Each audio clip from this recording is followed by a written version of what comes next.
for 2014. We have just returned from closed session where we discussed public employment and potential litigation. And during tonight's closed session meeting, the Board of Education voted 5-0 to direct the Assistant Superintendent of Human Resources to notify certain certificated employees of their release of employment at the end of the 2013-14 school year. Nicole, would you please lead us in the pledge? Right hand over your heart and begin. I pledge allegiance to the flag of the United States of America and to the republic for which it stands, one nation, under God, indivisible, with liberty and justice for all.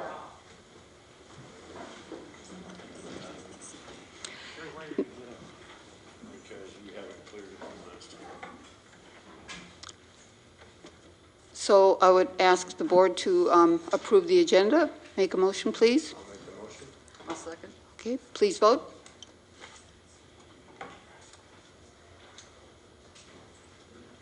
The motion is approved, 6 ayes. Next, we move on to recognition.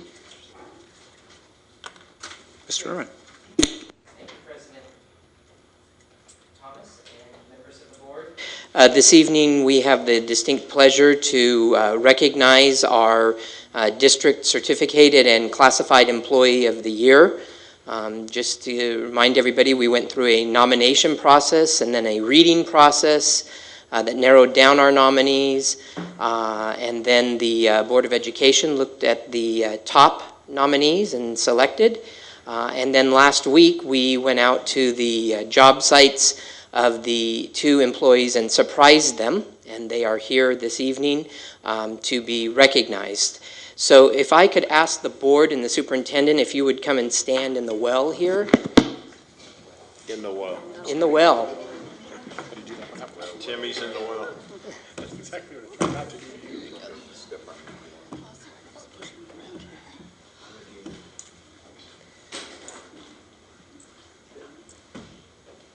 And if I could invite Nancy Quay forward.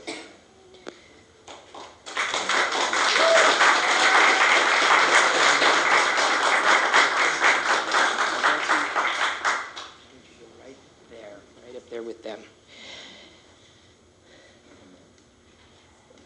So Nancy Quay is an amazing English teacher who has the unique ability to make curriculum both challenging and accessible.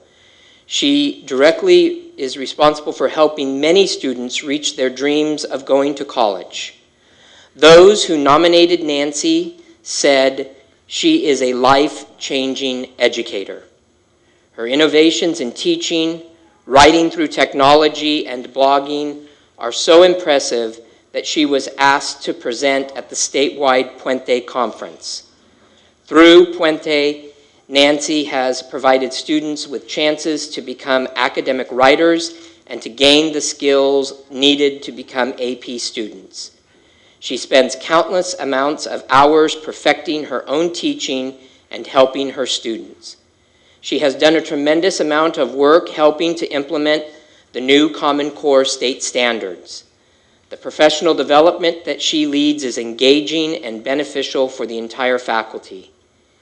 Nancy demonstrates everything that is good in the teaching profession, and we are proud that she is Newark Unified School District's Teacher of the Year. Congratulations, Nancy.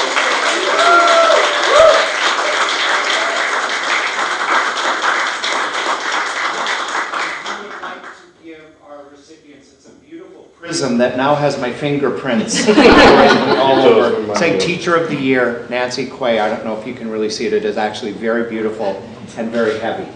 Nancy, do. Can we get a picture of her son? Yeah. Holding the bring sign. him up. Yes. Bring him up here. Come on. Here we go. Show everybody your sign. Show everybody your sign. That's awesome. Show your sign.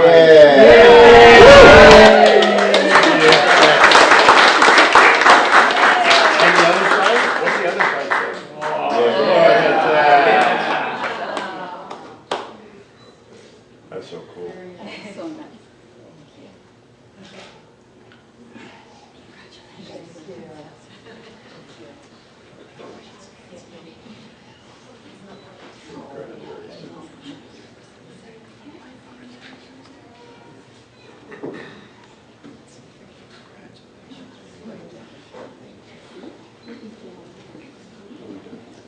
Great. Congratulations again to Nancy. I'd like to invite Judy Viasillo up.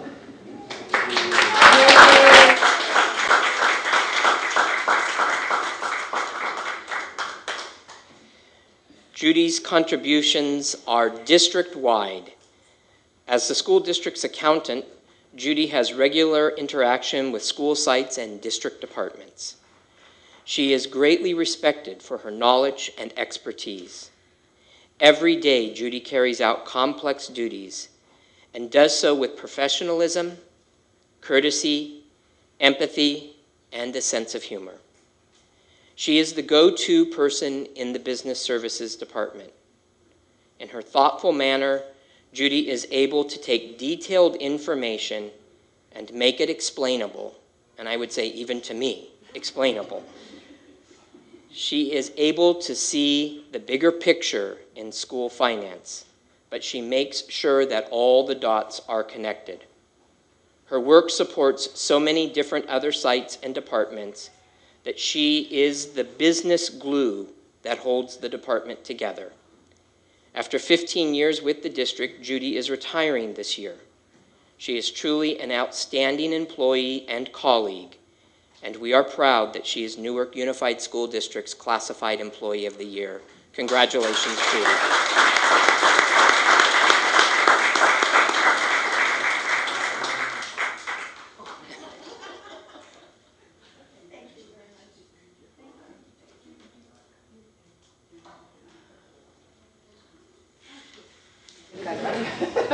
Thank you.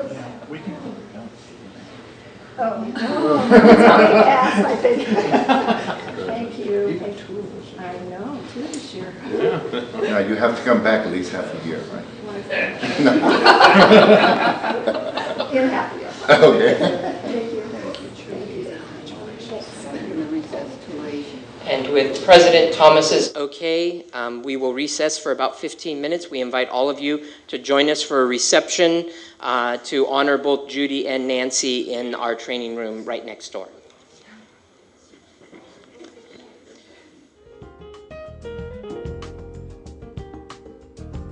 Spotlight presentation, which we don't have this evening, but we do have a student council report. Thank you, President Thomas. This is the next to the last meeting for Newark's student body representative to the school board, Nicole Chi. She has one more official meeting where we can say our official thanks and a goodbye and good luck at USF. But we do have our new board member who will be replacing Nicole. And so we asked Nicole if she would mind introducing her, have she and her family stand up, and maybe introduce your family, or now we're going to add a little dimension to it, for your start after Nicole leaves. So Nicole. This is Brianna McCloy. She's a sophomore, so she'll be serving for the next 2 years. Stand up.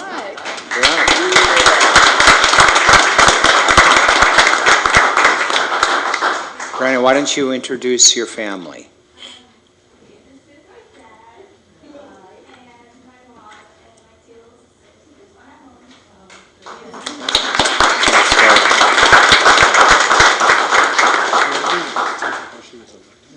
Thank you. And we already, I met the parents at Kennedy one day when I was there. They were on campus, and they had mentioned that Brianna was going to be the new school board student representative. And I said, well, the protocol is that if it gets late and you need to go study, you get up and you go study. Yep. So, and they will tell you that, but we want to be certainly sensitive to your time and appreciate your serving this capacity. So, Brianna, thank you very much. Appreciate you being here.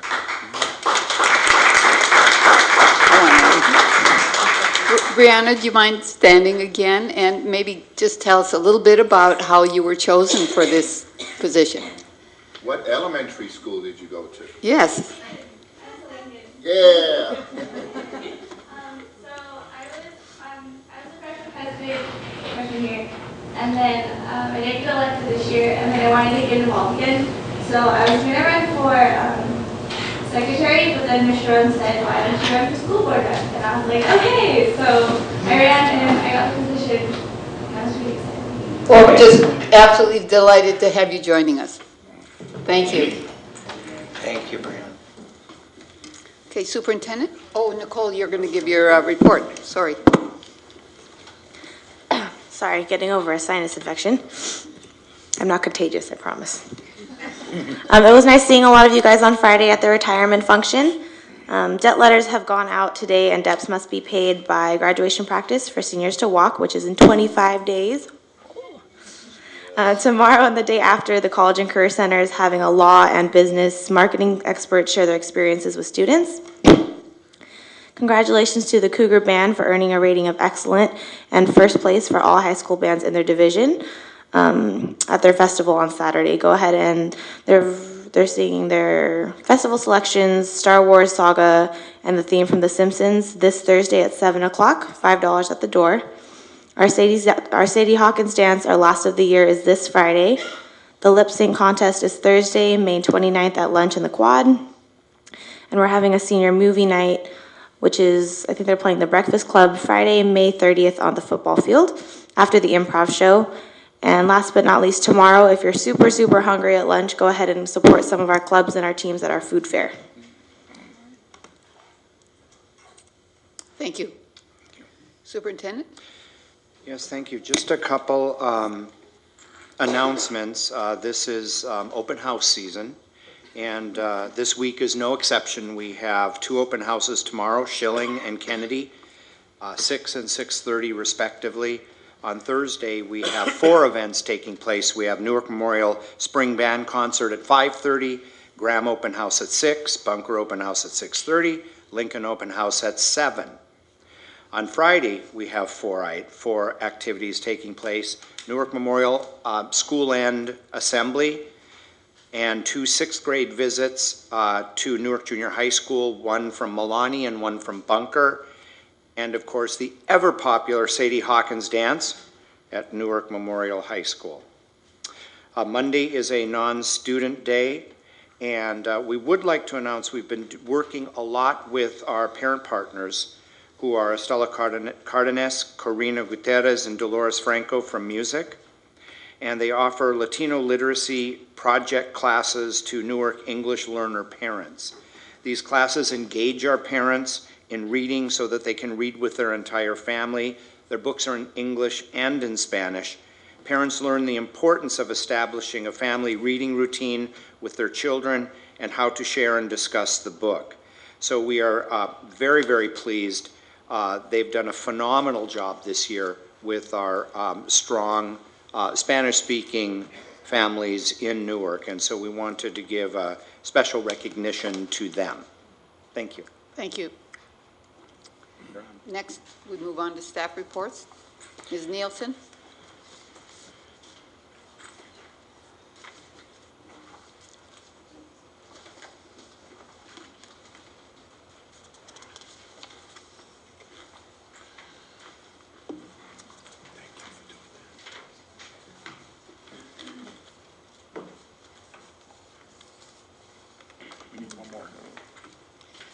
Good evening.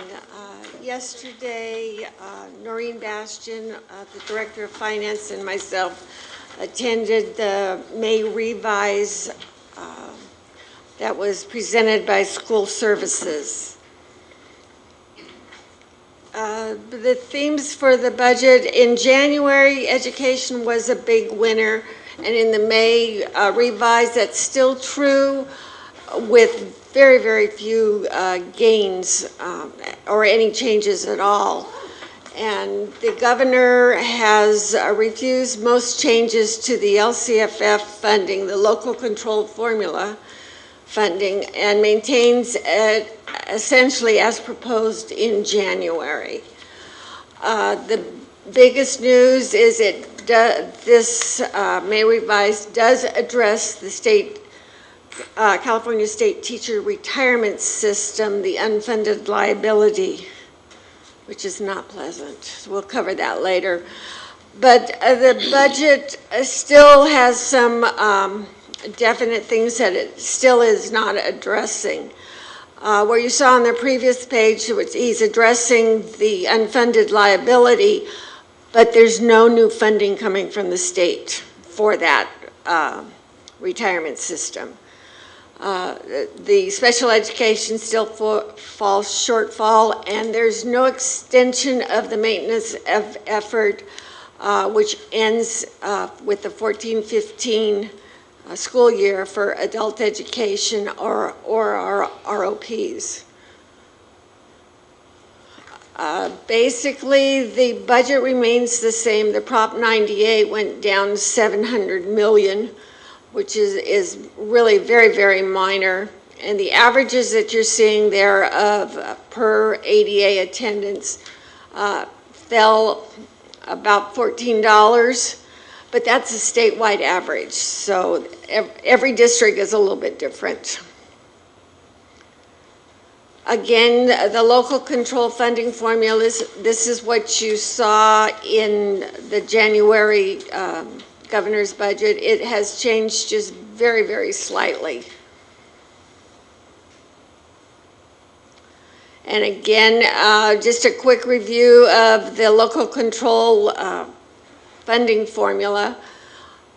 On that, it's still, the supplemental is still 20%, and the concentration is 50% of the base dollar amount. The, whoops, I didn't change that. The COLA is not a 0.86%, it's actually a 0.85%, which changed the dollar amount for K3 from $60 to $59, and 4 to 6 went from $61 down to $60. It's basically the only changes was just those $2 amounts. And again, you can see where the add-on for K3 class size and the career technical at the high school.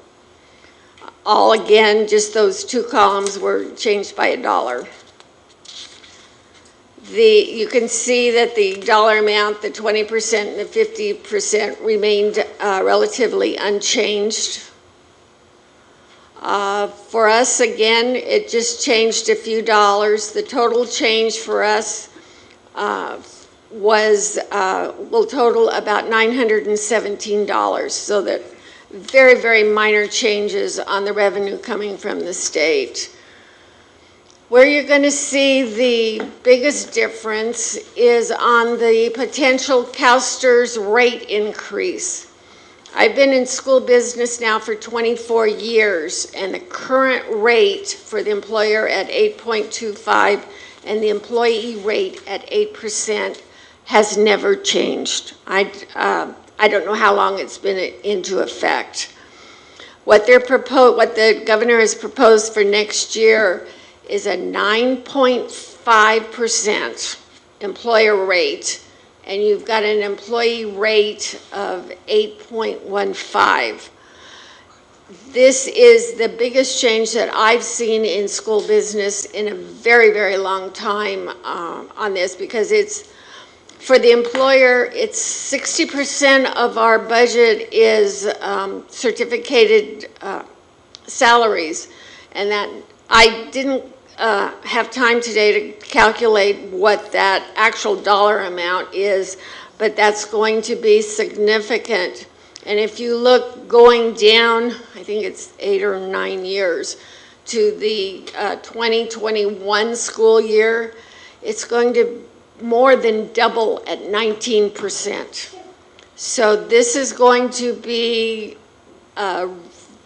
very hard negotiating with our different unions when this goes into effect. They did make one statement yesterday that there's a possibility, just a possibility, that the rate increase might be delayed for 1 year. But it will be coming, and this is very significant change. And again, ongoing, we've got to, we're be finalizing the local control accountability plan. We've got the adoption of the LCFF spending requirements and the LCAP itself. We've got to adopt the school budget, and then the state budget will make some further change. So do you have any questions? Well, this isn't directly related to the budget, but when I was at the delegate assembly for CSBA, we were told that the state or the federal government has stopped funding of MA, or They've threatened to do that for over 10 years with the sequestration. Yes, it definitely became a possibility. During the school year 12-13, we did not receive any federal funds from MA. And so far this fiscal year, we've still not received any. So although we have filed the reports, we have not received any. So are we incurring costs for that, for coordination of that effort by? I would have to check that out. I'm uncertain of that right now. I don't have that answer in front of me. Give us the information in a Friday update, Yes, please. I can do that. Okay. Well, thank you. Oh, wait a minute, whoa. Push your button. The STIRS,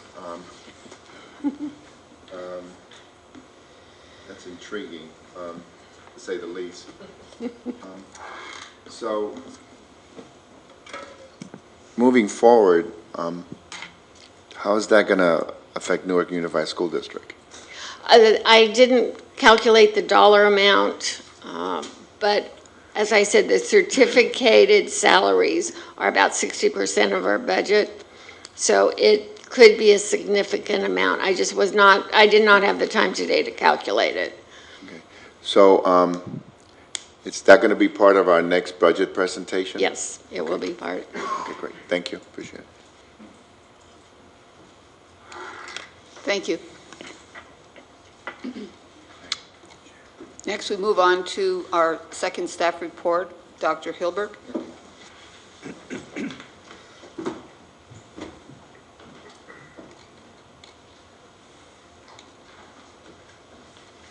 Thank you. Tonight we have a number of proposals that are coming from Curriculum Council. And do I have something up there?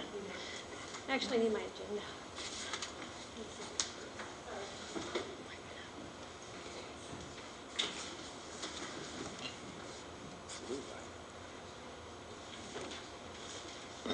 And we're going to do what we did last time, just to make it a little bit more brief rather than doing separate presentations for each. We'd like to present all of them and take any of the questions that you have. All of these proposals that are coming from Curriculum Council were actually brought to Curriculum Council by various sites, the junior high school and Newark Memorial High School, and they went through the vetting process at Curriculum Council and have been approved. So we're bringing them forward to you tonight for your approval as well. And we'll begin with Krista Taylor from Newark Memorial High School. Hello. So I'm here tonight to talk about an engineering pathway that we would like to offer at our school. In order to better prepare our students for the demands of college and career, our school would like to start expanding our course offerings in the area of STEM. By offering a four-year engineering pathway. Our first step, which is the course we're proposing tonight, is Introduction to Engineering and Design, or IED. This course has students engaging in open-ended problem-solving, learning and applying engineering design process, and they use the same industry-leading technology and software that are used in the world's top companies. Students will investigate topics such as aerodynamics, aeronautics, biological engineering, sustainability, digital electronics, and circuit design, giving them an opportunity to learn about different engineering disciplines before beginning their post-secondary education or careers. This course would be the first in a sequence of 4 engineering courses offered at our school in partnership with ROP. This first course would be Introduction to Engineering Design. Then students would move into Principles of Engineering and then move on to a specialized course and end with a capstone course through Project Lead the Way. In this final capstone course, the knowledge and skills students acquire through Project Lead the Way Engineering come together as they identify an issue and then research, design, and test a solution, ultimately presenting their solution to a panel of 4 engineers. The cost to our site for this program would be for FTE, our partnership with ROP. They're actually going to be funding the training for Project Lead the Way for our staff. They'll also be funding the curriculum and the computers needed for this course. This first course that we're looking at offering in our 4-year engineering pathway, Introduction to Engineering Design, is an A through G approved course falling under G, or College Prep Elective. This course in particular really focuses on developing students' problem-solving skills with the emphasis placed upon conceptual and developing 3D models, renderings, or solid design objects. We're very, very excited about Project Lead the Way and offering a 4-year pathway, engineering pathway at our school site. So I can answer any questions that you might have. Sorry, there's a spider web that was blowing right in front of you. I know we got a lot of information from staff on this, so I guess Ms. Crocker and then Mr. Rodriguez. This is designed as the first of 4 years? Yes. So if someone in a sophomore level, could they take the class? Yes.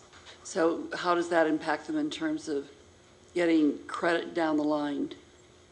Because you're talking about it's capstone at the ROP? Yes.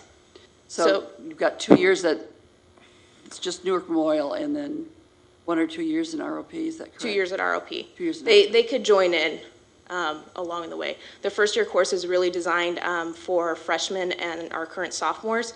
We're going to be pulling students, the students that we've loaded into the course now are actually coming from the STEM program that's being offered at the junior high. Gotcha. Thank you. Yeah, Mr. Rodriguez. Thank you. Excellent presentation.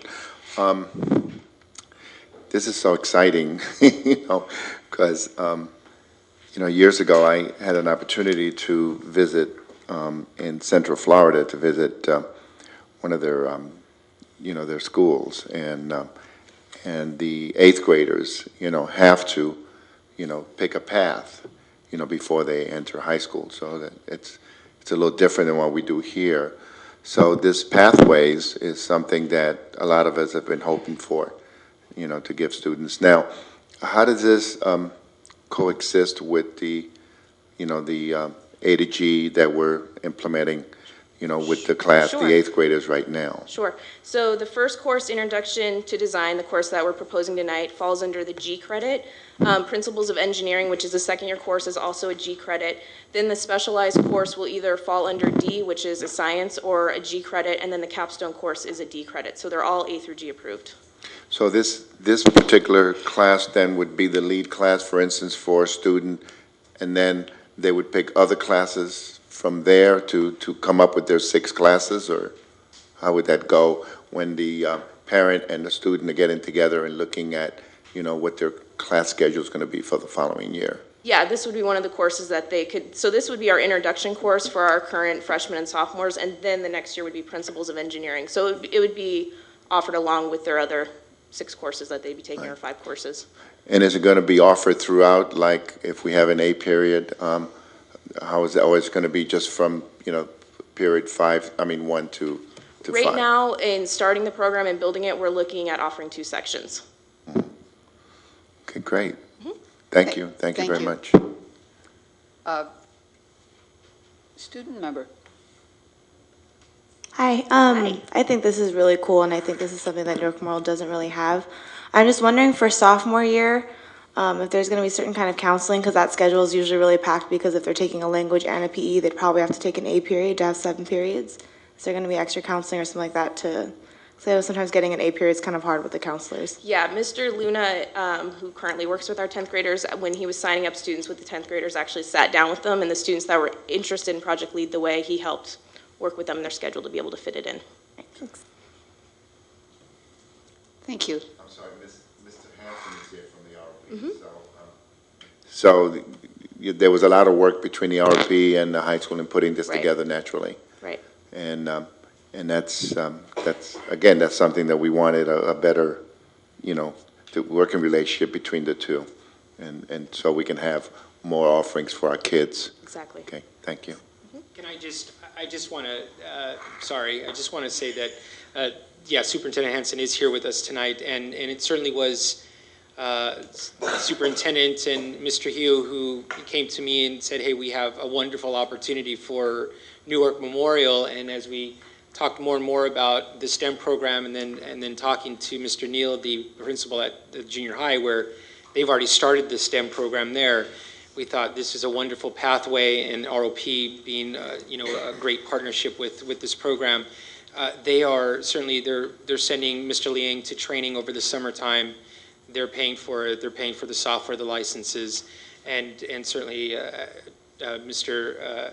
Superintendent Hansen also said that there would be providing a whole lab for our engineering program. So this is a wonderful partnership with ROP, and so we're really excited that they will continue this for not just next year, but certainly the year after and the year after that. And then looking at how we can expand our partnership with ROP. So, so thank you for being here tonight with us. Thank you, Mr. Hansen, for being here. Yes, Ms. Crocker? Yeah, I just have a quick question. Assuming a student finds they cannot take the class at the sophomore level, can they still go to the capstone classes? That's a really great question. As far as I'm aware, yes, they can join in. The idea is that they're going to join in freshman year and cap it off. I don't believe that they can join in the capstone year because they need the foundational courses to be taken along. So if they choose not to go this route, then they will not be able to finish what ROP has to offer. They could still take that third and fourth year course. They can. They can't. If they were to take the third, because they would still have the foundation from that third year course to be able to move on to the fourth year course, but just jumping into the capstone course. Okay, so they can go as a junior or senior, they can enter into the process. Right. Okay, thank you. Thank you. Any other questions? I asked my 30 questions. You guys answered them really well. Thank you. Okay. While I was up here, Dr. Hilberg said I could say this. I just wanted to share some really exciting information that we have going on at our school site. As you know, this year we've been working in partnership with Equal Opportunity Schools, or EOS. And I just wanted to share some really amazing news that we got this week. With the hard work and support of our teachers and counselors and our partnership with EOS, we now fully have an equitable AP program next year. And through this, we're passing out the graph right now where you can see our significant gains in every area of our student population and demographic. So with our gains that we've made this year, right now, at the end of June, as long as we stay on track, we're looking at getting $13,462 in grant fund from EOS, and then as long as we stay along the same track in the fall, we're looking at another additional $13,462. So I just wanted to share that really exciting information. Yeah. Thank you. Very good. Thank you. Ms. Hilberg, are you? Oh, Mr. Neal. Greetings. So I just wanted to share the information on classes that we're offering for next year. First of all, I'm going to talk about our new math adoption that we are taking on next year. It's the California math course through Glencoe. Our teachers looked at Springboard and also looked at Glencoe as well. They decided on Glencoe primarily because it was a more student-friendly book. I think both books were equal in Common Core language and the way it presented information, but the Glencoe was more student-friendly. They had a better online component as well. It also comes with Alex, which is an online math program.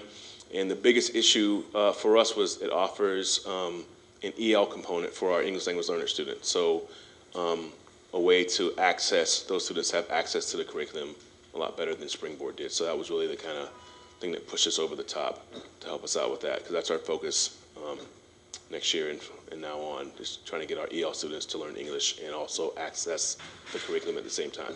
So that's why we chose that book. We have advanced art and advanced computers. It's not really taking the place of anything, but we have a large number of students that already have computer experience, but also students that are quite artistic who would like to choose one of those two pathways, because right now, the way the classes work out, you have art for a semester and computers for a semester if you choose that path. But we have a large number of students that really are artistic and would like to take art for an entire year. So we decided to offer those students a chance for that, for 7th and 8th grade students, and also in computers as well. Students that already have computer knowledge, advanced computer knowledge already, or intermediate computer knowledge, can take advanced computers and push their knowledge a little bit further than the regular computer class.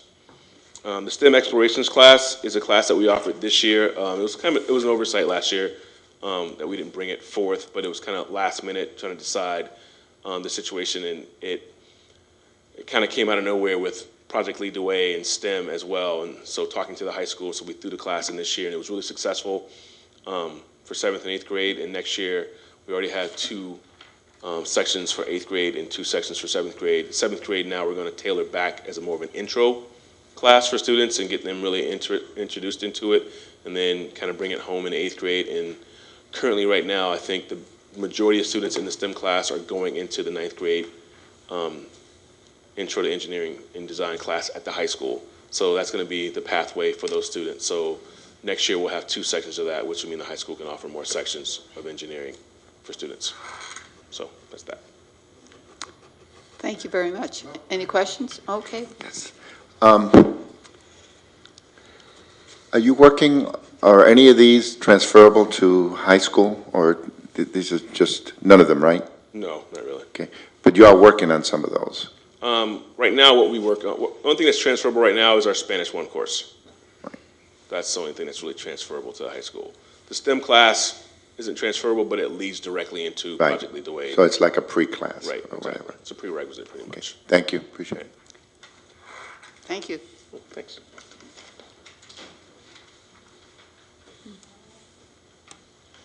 And the final presentation from Curriculum Council, or the request from Curriculum Council, is for Springboard curriculum. What this is the pre-advanced placement curriculum from the College Board.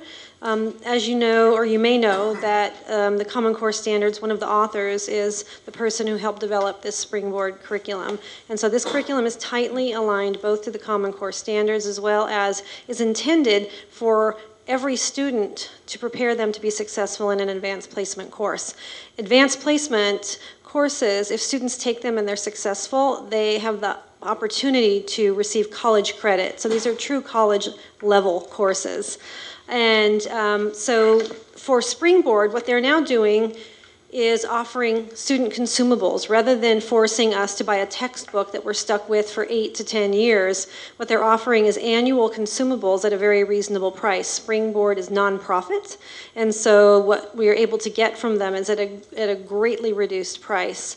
And so we're actually really thrilled, because not only are they inexpensive, we're not committed to them for an extended length of time, but they can be updated every year and improved upon every year. So every year they can get feedback from teachers, oh, you know, there was a typo here or something was wrong there, and they can be constantly updated. Springboard has a full online component for both the instructional materials as well as the assessments. And so what we would like to propose this evening is that we adopt this as some Common Core bridge materials for English in grades 7 and 8, as well as 9 through 12 at the McGregor site. And for math, we would like to get it for Algebra 1, Geometry, and Algebra 2. And the source of funding for these curricula is the Common Core Implementation Funds. Okay. So that's the last of our offerings for this evening. Yes? Thank you, Ms. Crocker. Yeah, in the past, when we've had textbooks, right, and we've had money crunches, we've pushed off a year. Yes. If you have consumables, you can't do that. Right. So if we look at a textbook that costs $80, would that be, okay. What would it cost for consumables for a student? For 1 year. For one, 1 year? For 1 year. Let's say you have a student that would take a math textbook, or... I have to tell you, there's a pretty big difference between the Springboard price and then the for-profit publisher prices. So the entire cost of what we're proposing for Springboard, which is grades 7 and 8, English, 9-12 English at McGregor, 2 years for a mere $128,000. And we had actually set aside $350,000 just to purchase Algebra 1. So this is going to get us very far with the amount of money that we have. So it's very affordable. I'd say it's a little less affordable when we go with other publishers like Glencoe or Pearson, but it still is, I think, considerably, I would say it's comparable to purchasing a textbook with a huge advantage that we can get updates every single year. And as things change, as the Smarter Balance tests change and the standards are modified over the years, we can constantly be adapting. And also another huge advantage is that as soon as we as a district are ready to go paperless, we don't need to purchase the consumables anymore. We can go fully online, and that's what we're hoping to do in the next couple of years. Mr. Mensinger? Thank you. Yes, I do. Yeah, I just have one question. And by the way, thank you for answering my 30 some odd questions or whatever it was, and then also to Dr. Mark and sharing it with the rest of the board. So, so we got all those out of the way, and we don't have to do them tonight. But I did have just one comment on the curriculum council on the process. There's a number of classes here, but I also asked some questions about some classes that aren't on the list tonight. And might I suggest, and it's entirely up to you guys, but might I suggest that even if you're not planning on offering the class next year, if you've got all the paperwork, why not just get it approved? And that way, when you go to do it, you don't have to go through this process. It's already taken care of. It's already in the books. It's already in Synergy. And you don't have to worry about it. You know, I think that's a really good idea, and we'll go ahead and bring at least one of those 3 courses next at the next board meeting, because the other really advantage to that is that it's really fresh in everyone's minds. The person who took it to Curriculum Council just wrote it, and we've all just read it, so we'll go ahead and follow through and do that. And I know you're speaking particular about the Human Geography course, that we wanted to get it ready on the books because it's going to pave the way for Advanced Placement History, or government classes, I believe, Yes. And Geography. And and though we aren't able to offer it next year, we know we're going to be offering it in the future. So we'll go ahead and take care of that. Thank you. Yeah, and even if in the end, if it changes or something down the road, I mean, there's no harm, no foul now, because you've already done all the work. You might as well just get it approved, get it on the books, and then that gives Mr. Morales and his staff a little bit of flexibility when they go to do classes, that they don't have to worry about, getting it, go back through the process again. Thanks. Thanks. Thank you. Okay, thank you. Thank you. Next on the agenda, we're going to have a public hearing, and I'd like to read briefly what that is. It's the LCAP Development Required Public Hearing. Regulations for implementation of the Local Controlled Funding Formula, LCFF, and the Local Control Accountability Plan, LCAP, require that each district hold an LCAP public hearing in advance and at a separate meeting from its adoption, which we have scheduled for June 17th, 2014 board meeting. There will be an LCAP hearing tonight on May 20th and on June 3rd, and also at the June 3rd board meeting there will be a public hearing for the budget. So the intent of the LCAP hearing is to allow for public comment and recommendations regarding the specific actions proposed to be included in the LCAP plan. So I am now opening the public hearing and invite anyone that would like to speak to the LCAP to please come forward. The public hearing is closed. Next, we move to public comment on non-agenda items. And Mr. Mensinger? Yes, we have a couple. We have Alex Sutton. Would you like to come forward?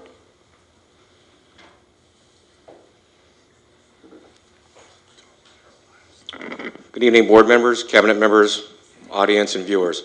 I'm not an employee of this district, but I had the pleasure of being asked to attend Newark's Salute to Service last Friday, and I got to tell you what a wonderful event that was. Quite a spread. The decor was absolutely excellent, but the refreshments were beyond none. I got to tell you, when I got to that fresh strawberry punch, I didn't know what to do. As a matter of fact, myself, along with other guests and district employees, were wondering who had made that, and we were trying to find out so we could get that recipe. Anyway, kind of stayed through the whole thing and was looking to hear if there was going to be any mention of who did that so I could thank them myself. Anyway, later on, I found out after inquiring that I guess it was made by your own department person who heads child nutrition, Mary Sayers, and one of her staffers, Cabino Perez. Did a phenomenal job. I liked 2 things from the board. One, tell them thank you very much. 2, if you see her and you guys decide to post that recipe on your website, I'll be looking. In all seriousness, it's good to see that longevity is alive and well, and I've had a great evening. Thank you very much. Have a good meeting. No, we don't ever do that. We've never done that. Okay, next, we have Yes, sorry. Liz Warren.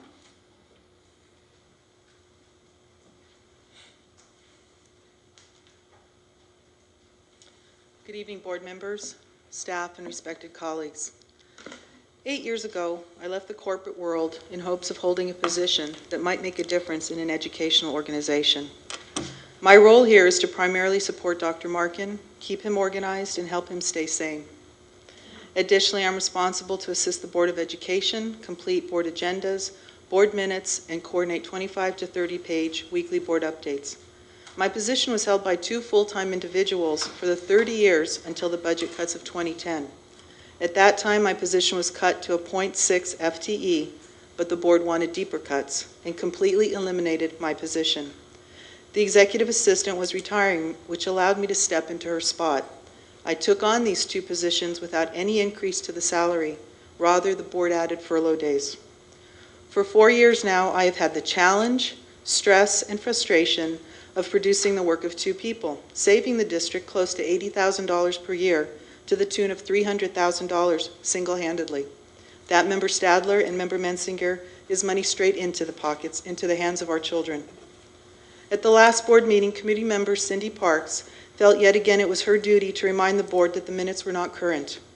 I find her insatiable quest to find fault to be personal, intentional, and harassment. I have an excellent business ethic. Don't think that I didn't already feel the pressure and responsibility with the minutes falling behind. Yet keep in mind, I'm one person doing the job of 2. Additionally, to my dismay, this announcement was orchestrated once again with a board member. Last year it was with you, President Thomas. This year it was with you, Member Mensinger. As I had assured President Thomas last year to keep the minutes as current as possible, and up to this point had kept that promise, I would like the public to know why the minutes fell behind. I believe I'm correct in doing so, as the evaluation of my work was done publicly by Member Mensinger, causing me both humiliation and embarrassment. On March 5th, my husband lay paralyzed, drowning in the ocean. He had emergency surgery to correct the spinal cord damage, and since that time I have been his caregiver. Oddly, I've been doing 2 jobs at home too. Legally, I could have taken several weeks off, but took only 12 days out of allegiance. I would appreciate it if in the future any one of you has an issue with the way in which I complete my work, you do not share that publicly, but follow the law and present your concerns to my supervisor, Dr. Markin. By not doing so constitutes an unwarranted invasion of my privacy as an employee of this district. Many employees are unable to stand before you to say you treat them with disrespect, humiliation, and create frustration. Let me identify what that might look like. The audacity to publicly assess a staff member's work, using the ruse of wanting to help or make things easier, but simultaneously taking the opportunity to criticize. Asking what we think of another employee or a supervisor, or trying to obtain information, conducting a survey of sorts. Criticizing the work of a colleague or supervisor, threatening to get rid of an administrator, raising your voice and speaking with contempt about a staff member, enlisting the assistance of a community member to make a point to staff, thinking that by not identifying an individual by name, you somehow are not pointing to them directly. Allowing a community member to have a stronger voice than a member of your dedicated staff. Accusing staff of lying. Using terms of endearment or making inappropriate comments. Not trusting your own administration. Doing these things with malice, anger, and hostility, and not regulating each other and allowing for this inappropriate behavior. The bullying, the aggression, the distrust, and the dysfunctionality of this board is causing an intimidating and offensive work environment, not making just me, but many employees feel scared, frustrated, apprehensive to even step through the threshold of their office. Please re-educate yourselves on your own policies regarding harassment, bullying, and non-discrimination. I ask on my behalf, and on the behalf of any other employee that feels as I do, stop.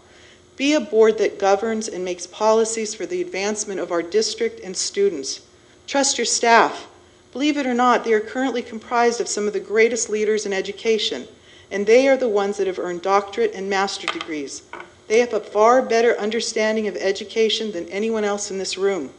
They are the ones that have actually lived in a classroom, managed a school site, and are dedicated to all 6,300 students in Newark, not just the select few or the irritating squeaky wheel. Any one of us can move on to another district, but we've chosen to be here because we believe we can and have made a difference to the students of Newark. We are committed to be their advocates. As an employee of this district, I expect you, as board members, to rise above the schoolyard pranks and bullying and portray the responsibilities of your elected office. So I plead with you, honor the commitments of your office and not the petty minutia of individuals or your own personal agendas. Thank you.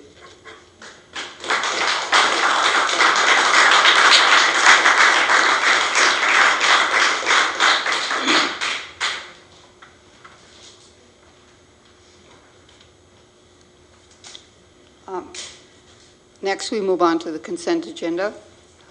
Could I have a motion on personnel item A? I so move. Second. Please vote.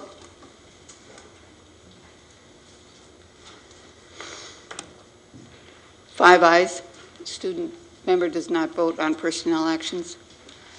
Next, we move on to non-personnel items. Does anyone wish to pull a non-personnel item?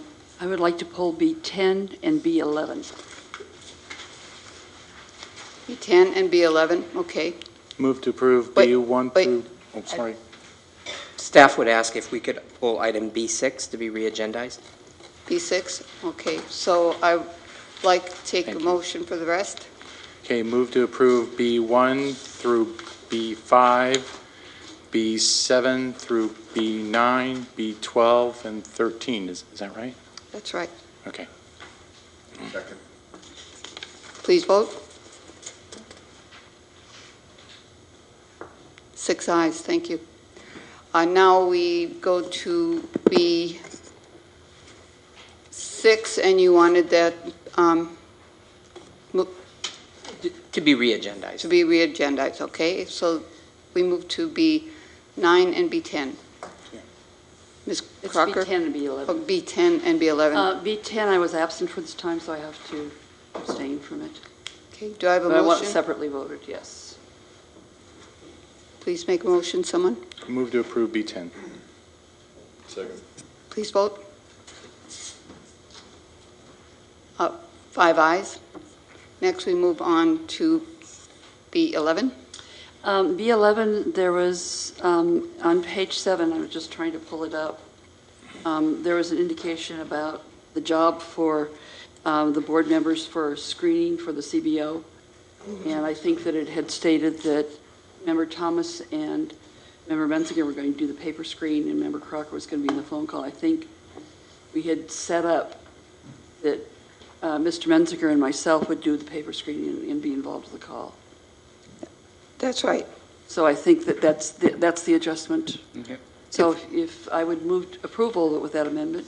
Okay, please, please vote on the amended. Should we bring it back, or how do we do this? They can just change the wording, I think. Approve it with the amended. With the amended. I can get the amending to you. Is that okay with staff? Yeah, Okay, I'm okay. That's okay. Okay.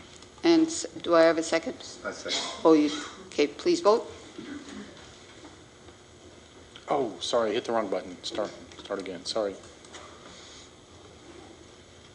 Mr. Rodriguez? Ms. Crocker?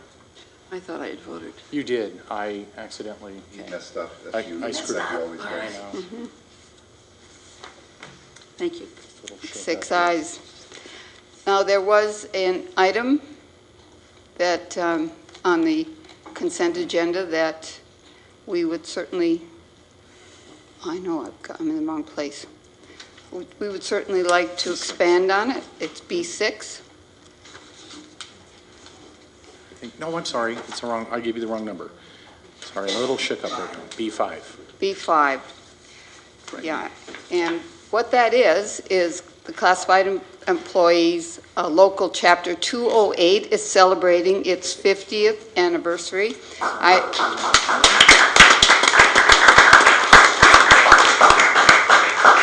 And I had the pleasure, along with Member Rodriguez, to attend the County Office of Education's recognition of the chapter, and I understand there was a great party that I missed. What's that? That was the party you missed. So anyway, we'd like to read that proclamation, if I can find it. It's on the exhibit, I believe. That's on the exhibit, okay. So I'll pull it up. So let's begin with our student board member. Do you have it on your computer? No. It's coming up. We're looking for it. It's just very slow. The exhibit. Here, hang on, let's see if I can find it. Oh, I have it up. Do you have it up, Mr. Rodriguez? Yes. Okay, why doesn't Mr. Rodriguez start, and we'll get back this way. Okay. Newark Unified School District Human Resources Department Proclamation. The Board of Education wishes to express its appreciation for 50 years of honorable dedication and commitment of the Classified Employees Association Chapter 208. Whereas the Newark chapter was chartered on May 1st, 1964, whereas over the years, CSEA Association has helped pass many propositions, initiatives to better the educational world with the help of their 700 plus chapters. And whereas Newark School District employees originally belonged to Washington Township Chapter 61, some of Newark School District employees were chapter officers for Washington Township. Whereas the Newark Chapter 208 has, in 1980, prepared their first resolution to conference regarding levels amounts of insurance for each member included with their dues, defended members for their rights, protected our children. In 1992, formed the Sick Bank Committee to help assist members with catastrophic illnesses, proposed legislation in several areas that have changed state and or national laws, awarded 2 scholarships a year to high school seniors and classified members. In 1993, prepared second resolution on state tuberculosis testing for students. In 2002, prepared third resolution, living together, working together to allow district housing to be rented to teachers at a reduced price, also be available to classified employees. Okay. This is obviously just the short list because we could be here all night with everything they do. But whereas Newark Chapter 208 members starting out as classified employees have become teachers, own their own businesses, become Board of Education trustees, been State CSEA Employees of the Year. Want to jump in? Received regional awards, recognitions, become leaders within the CSEA. Become honorable members, become life members. Therefore, be it resolved that Newark Unified School District congratulates all of the past and present members of Chapter 208 on the occasion of their 50th anniversary. Yeah. All right.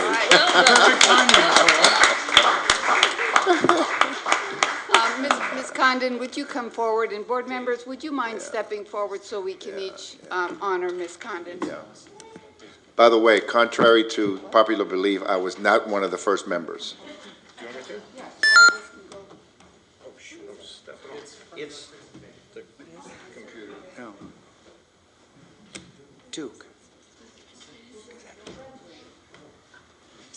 Are you making those noises?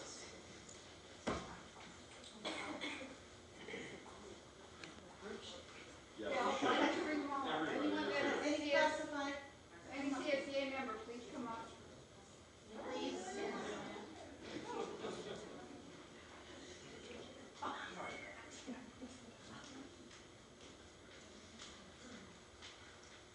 This is for all of you. From us, and we want to congratulate CSEA on your 50th birthday, and thank you for everything that you do for our students. And I understand you have a special booklet that you want to tell us about. Yes, actually, we have, why are you back there? Ms. Pat Doyle, come here. She is retired from CSEA, Chapter 208, but we reactivated her in our chapter. So she is an active member in our chapter, and she is the president of the Retiree Council for Newark, 5031. Okay, so over the last 10 months, she has prepared a history book for us for 15 years.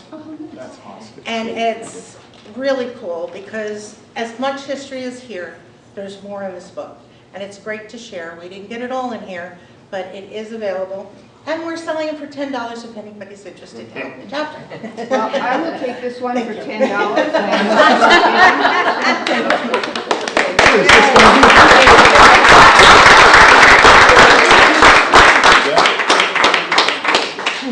Good job there, girl. I'm going to run and get it. You don't have to do it now. Okay, I'll get it to you. Here, I'll pay for Nancy and then she can. That was quick. I was going to do that. You beat me. I was gonna... I'm the president. Oh, I know. You're Sometimes I wonder, but I am. But I signed the thing. Well, okay. Okay, next, employee organizations. So, Ms. Condon, would you like to come up?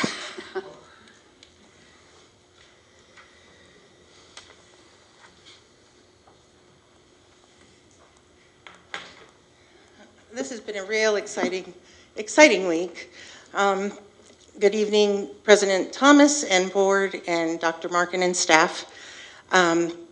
As Ms. Nancy Thomas said, we had the ACOE honoring on Tuesday last week, which was really nice. And then Friday, this is really recognition time. And Friday I was able to go and be part of the Newark Unified District recognition for longevity and retirement. And it was very good. We had the students doing performances, which was not performances, but singing, which were excellent. The kids from the high school. I understand it was ROP that made the food. We also had, like someone said earlier, we had child nutrition there serving our punch. And they did make wonderful strawberries. And I think I'm going to get them to do the strawberries. So, it was really neat. And then Sunday, we had a wonderful 50th party celebration.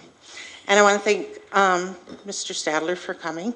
And I know some of you wanted to be there but had other arrangements. So I appreciate that. And then last night, we had our chapter meeting. And I can say that after how many months, Mr. Irwin? That we've ratified and accepted our contract to be proposed to the board. So, and then tonight with the proclamation, it's really cool. So I thank you all and have a nice evening. Thank you. Do we have anyone here from NTA?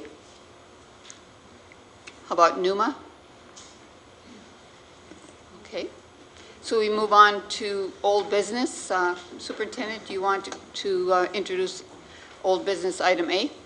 Yes, thank you. Dr. Hilberg will be going to the microphone. We have two short business items. One is to move to a full-day kindergarten, and that has been the board interest, and in the meantime, several of us met with the kindergarten teachers, and we're going to again ask for clear direction from the board. So without any further ado, I will turn it over to Dr. Hilberg, Ms. Ashmore.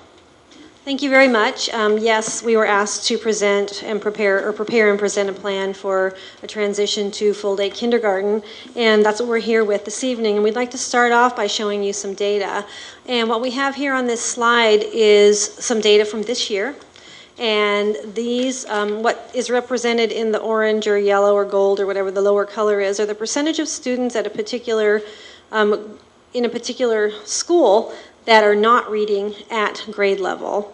And so we have this district-wide, and we also have it for all of our sites. And the blue represents the percentage of students at that particular school or in the district that are reading at grade level. Now, our goal is to have all of our students reading at grade level. And as you can see from this graph, we have quite a ways to go. Now, we in district leadership have been looking at our data for a number of years now, and it really concerns us. We know that a gatekeeper for success, not just in English, but also in math, science, social studies, visual and performing arts, a number of content areas, is ability to read proficiently and to write proficiently.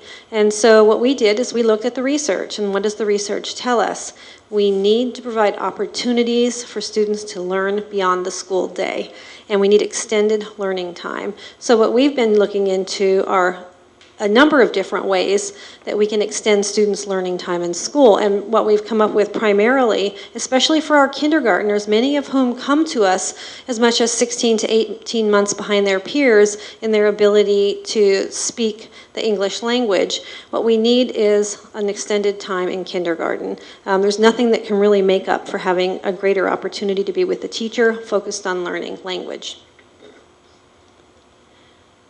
So if we're considering the research, a lot has been included in the Friday updates. I won't read this to you verbatim. I'll just synopsize this. We are 2/3 behind most schools in California, or most school districts in California, in implementing an extended day kindergarten. When you go to look at research of the effects of extended day kindergarten, it's hard to find current research because this movement really started in the early 90s.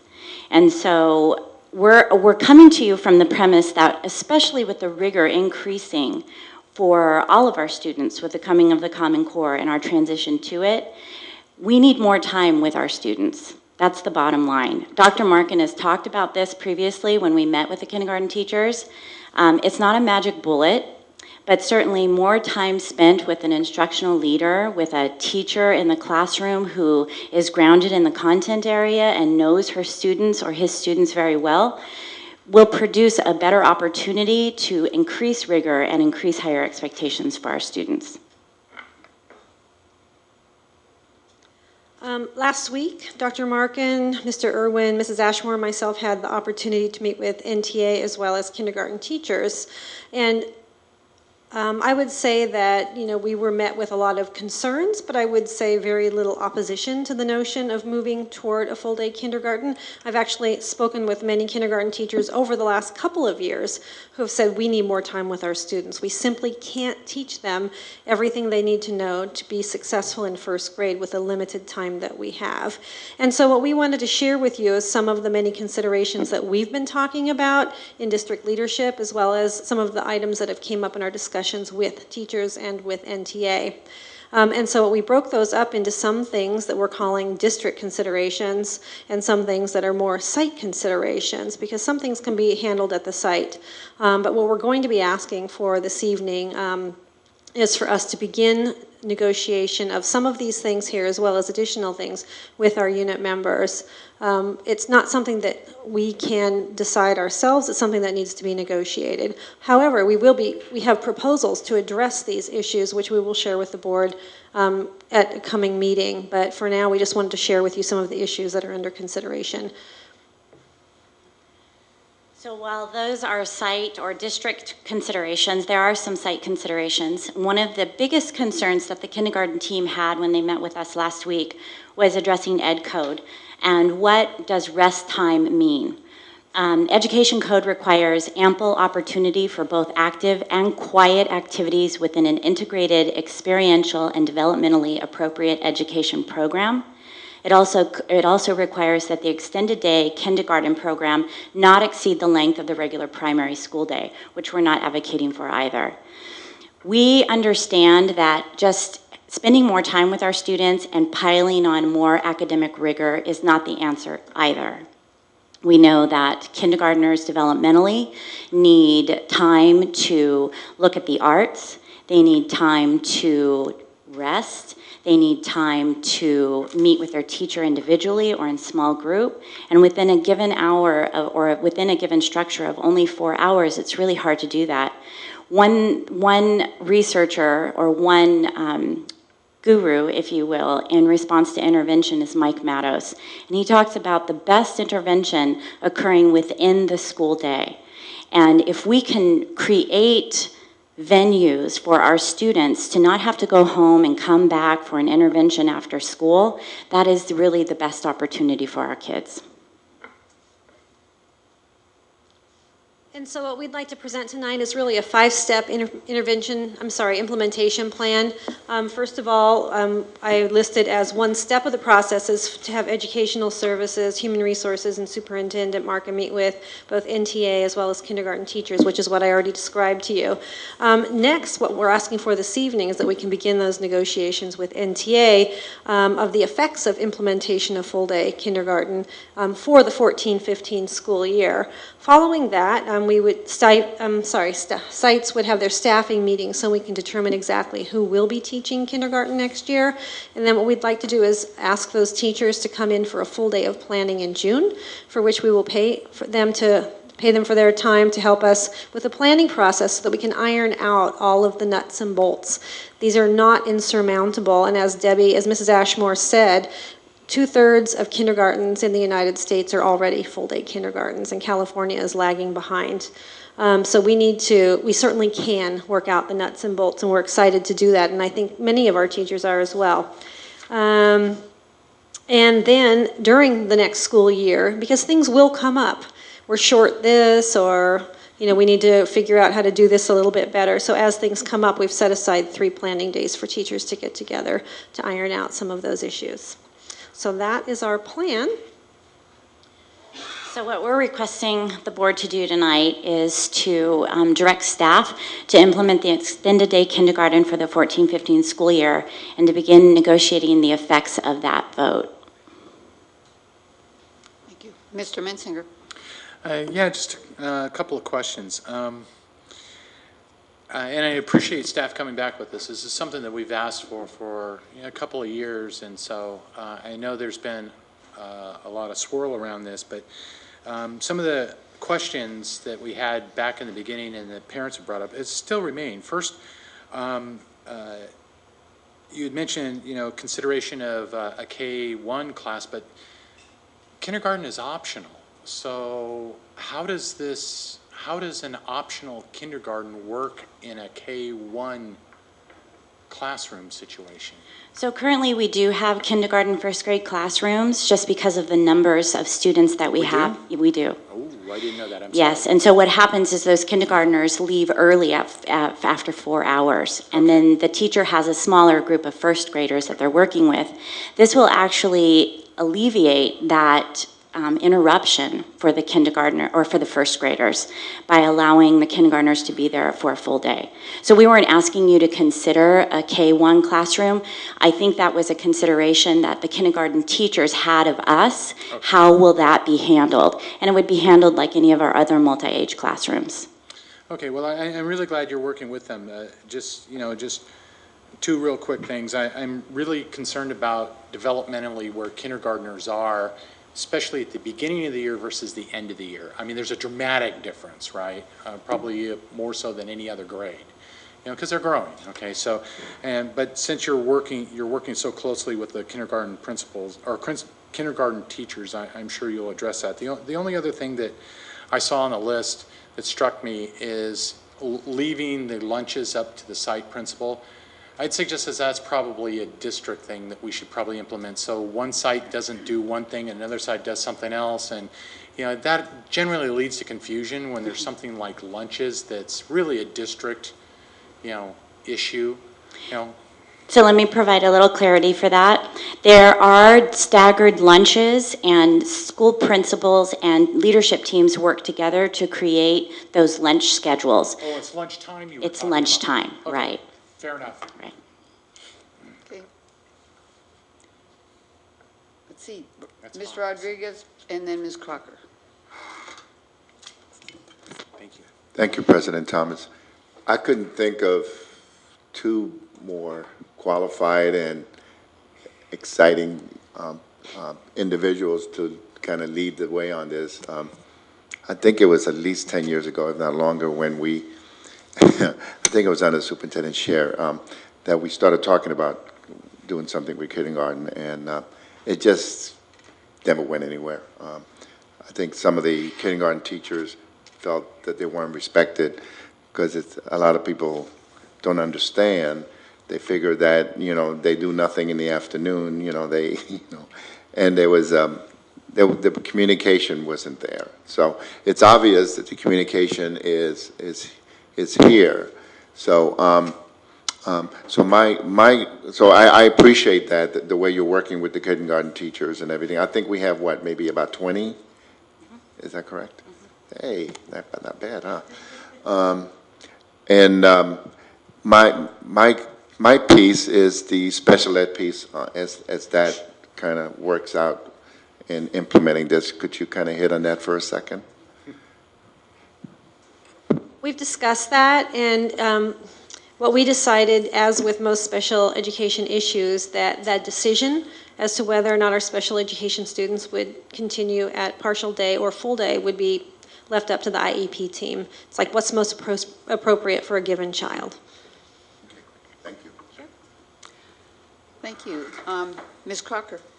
Yeah, having a granddaughter who is going to kindergarten next year, I know how ready she is.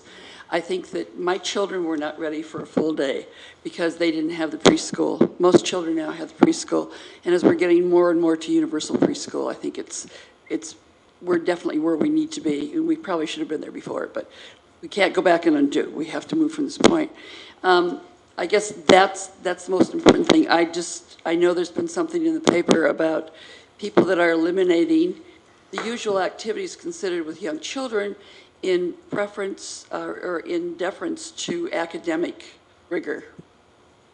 And I'm sure that we will be developmentally appropriate. Thank you. Well, thank you, and we appreciate your support and that you've been behind this for many years, and we are completely excited to be having this come forth at this time. Okay, so I'll make a motion. well, I'd just like to briefly say, I know this is going to cost us a little bit of extra money. We have to take care of things like prep time and stuff like that, but it's money well spent. And so, yes, would you like to make a motion? Motion that we move on it. Second. And Member Crocker seconds that we direct staff to implement extended day kindergarten in the 2014-15 school year and to begin negotiating the effects with the Newark Teachers Association. Please vote. Do we have to?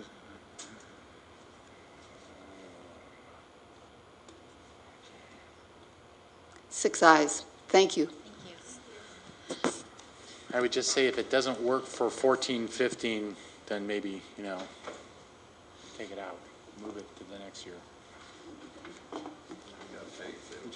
I got faith too. I just don't want them to rush. I just lost my agenda. Mine did too. Whiteford study. No, it went away.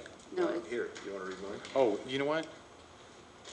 No. Yeah, we were on. Oh, that's what happened. Okay, next, I believe we have someone that would like to address us about the Whiteford study. Megan McMillan, would you like to come forward, please?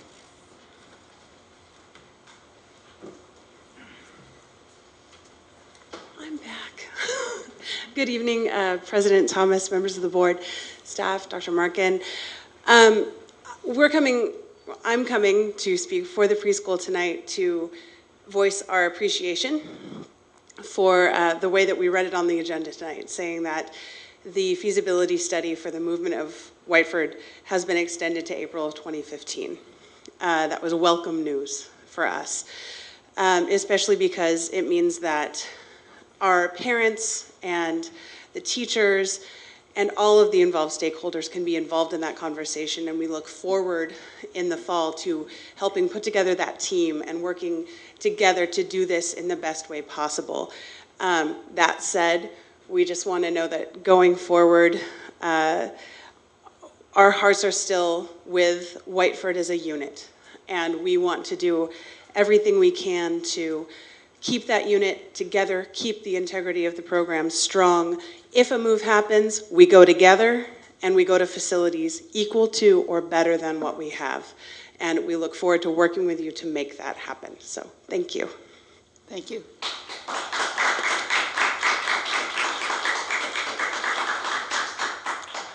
I'll make a motion.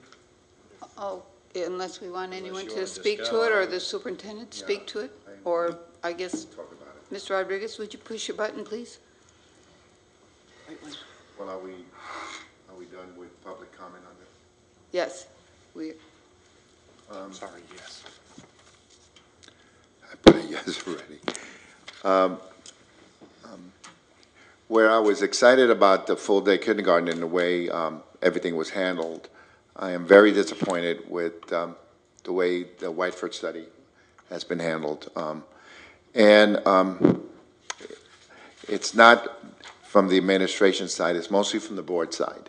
I felt that the board, when we gave direction, we weren't very clear on what we wanted, and as all of us know from the full-day kindergarten and how well that's been accepted, that whenever you begin to speak about something, that one of the most important things is getting staff involved and make sure you communicate.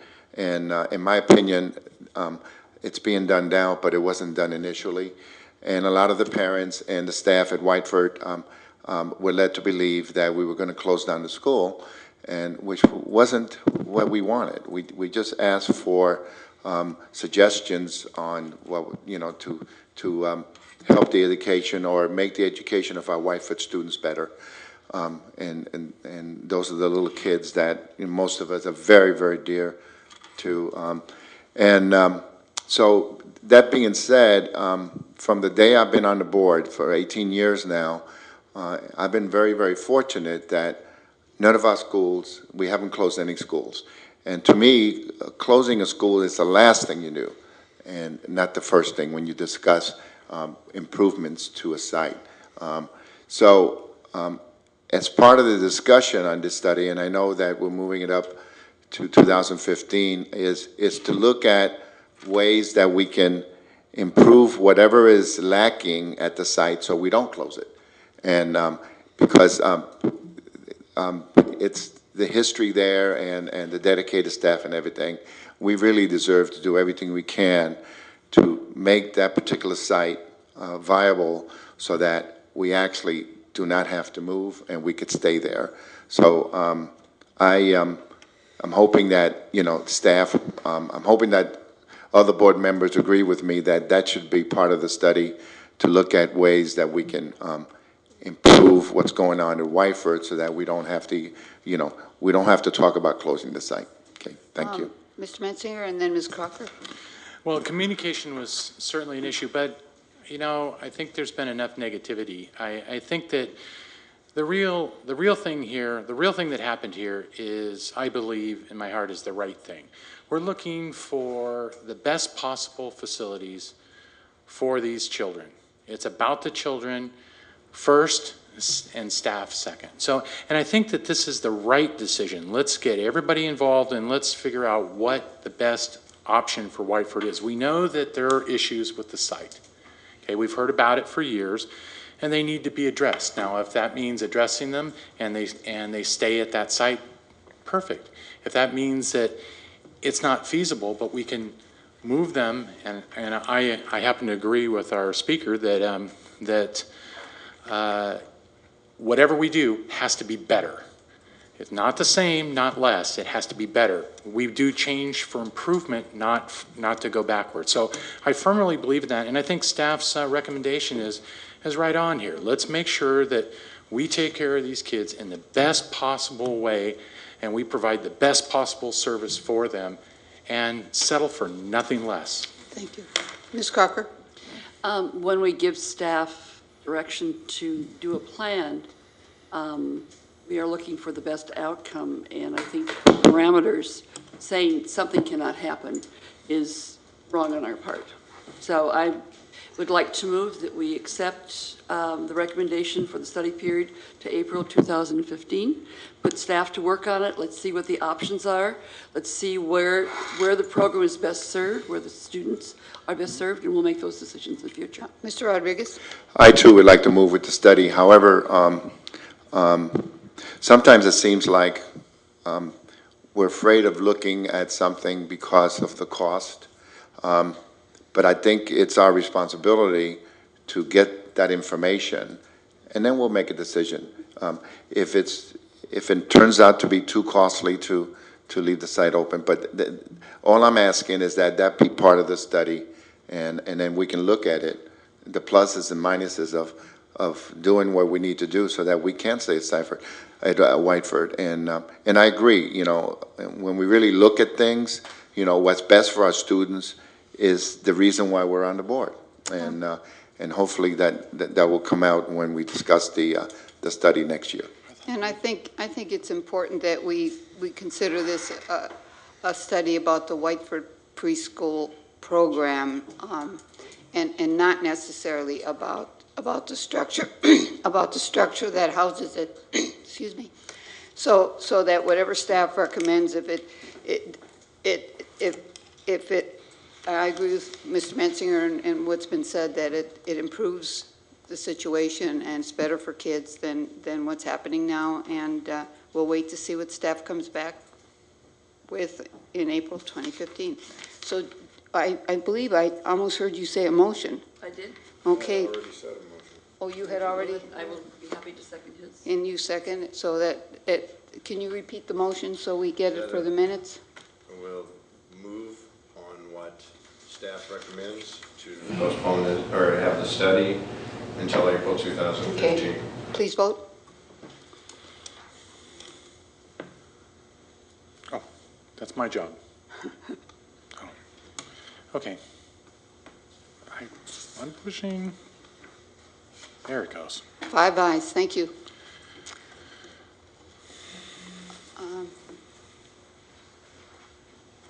My new business, thank you. My new business disappeared, look at that. Here. How do you do that? That happens. Here, go ahead. Okay. Okay, so we move on to new business A, proposed new Newark Junior High course, Advanced Art, grades 7 and 8. Move to approve. Second. Please vote. 5 ayes. Next, proposed new Newark Junior High course, Advanced Computers, grades 7 and 8. Move to approve. Second. Please vote. Oh, sorry, that was 5 ayes. 5 ayes. Oh, I'm sorry. Proposed new course, new Newark Junior High consumables for Math, Course 3, Volume 2, and Glencoe Math 7. Move to accept. Second. Second. Oh. Go ahead. Please vote. 5 ayes. Approve a new proposed course, Project Lead the Way, Introduction to Engineering Design. Move to approve. Second. Please vote. Ms. Crawford, there we go. 5 ayes. Proposed new Newark Junior High course of study, STEM Explorations, grades 7 and 8. Move to approve. Second. Please vote. Ms. Crocker, there we go. New business F, proposed new texts. F, Oh, sorry. Move to, Springboard English Language Arts and Mathematics consumables. Please vote. Oh, who made the motion? I'm sorry. move to approve. Is there a second? Who Second.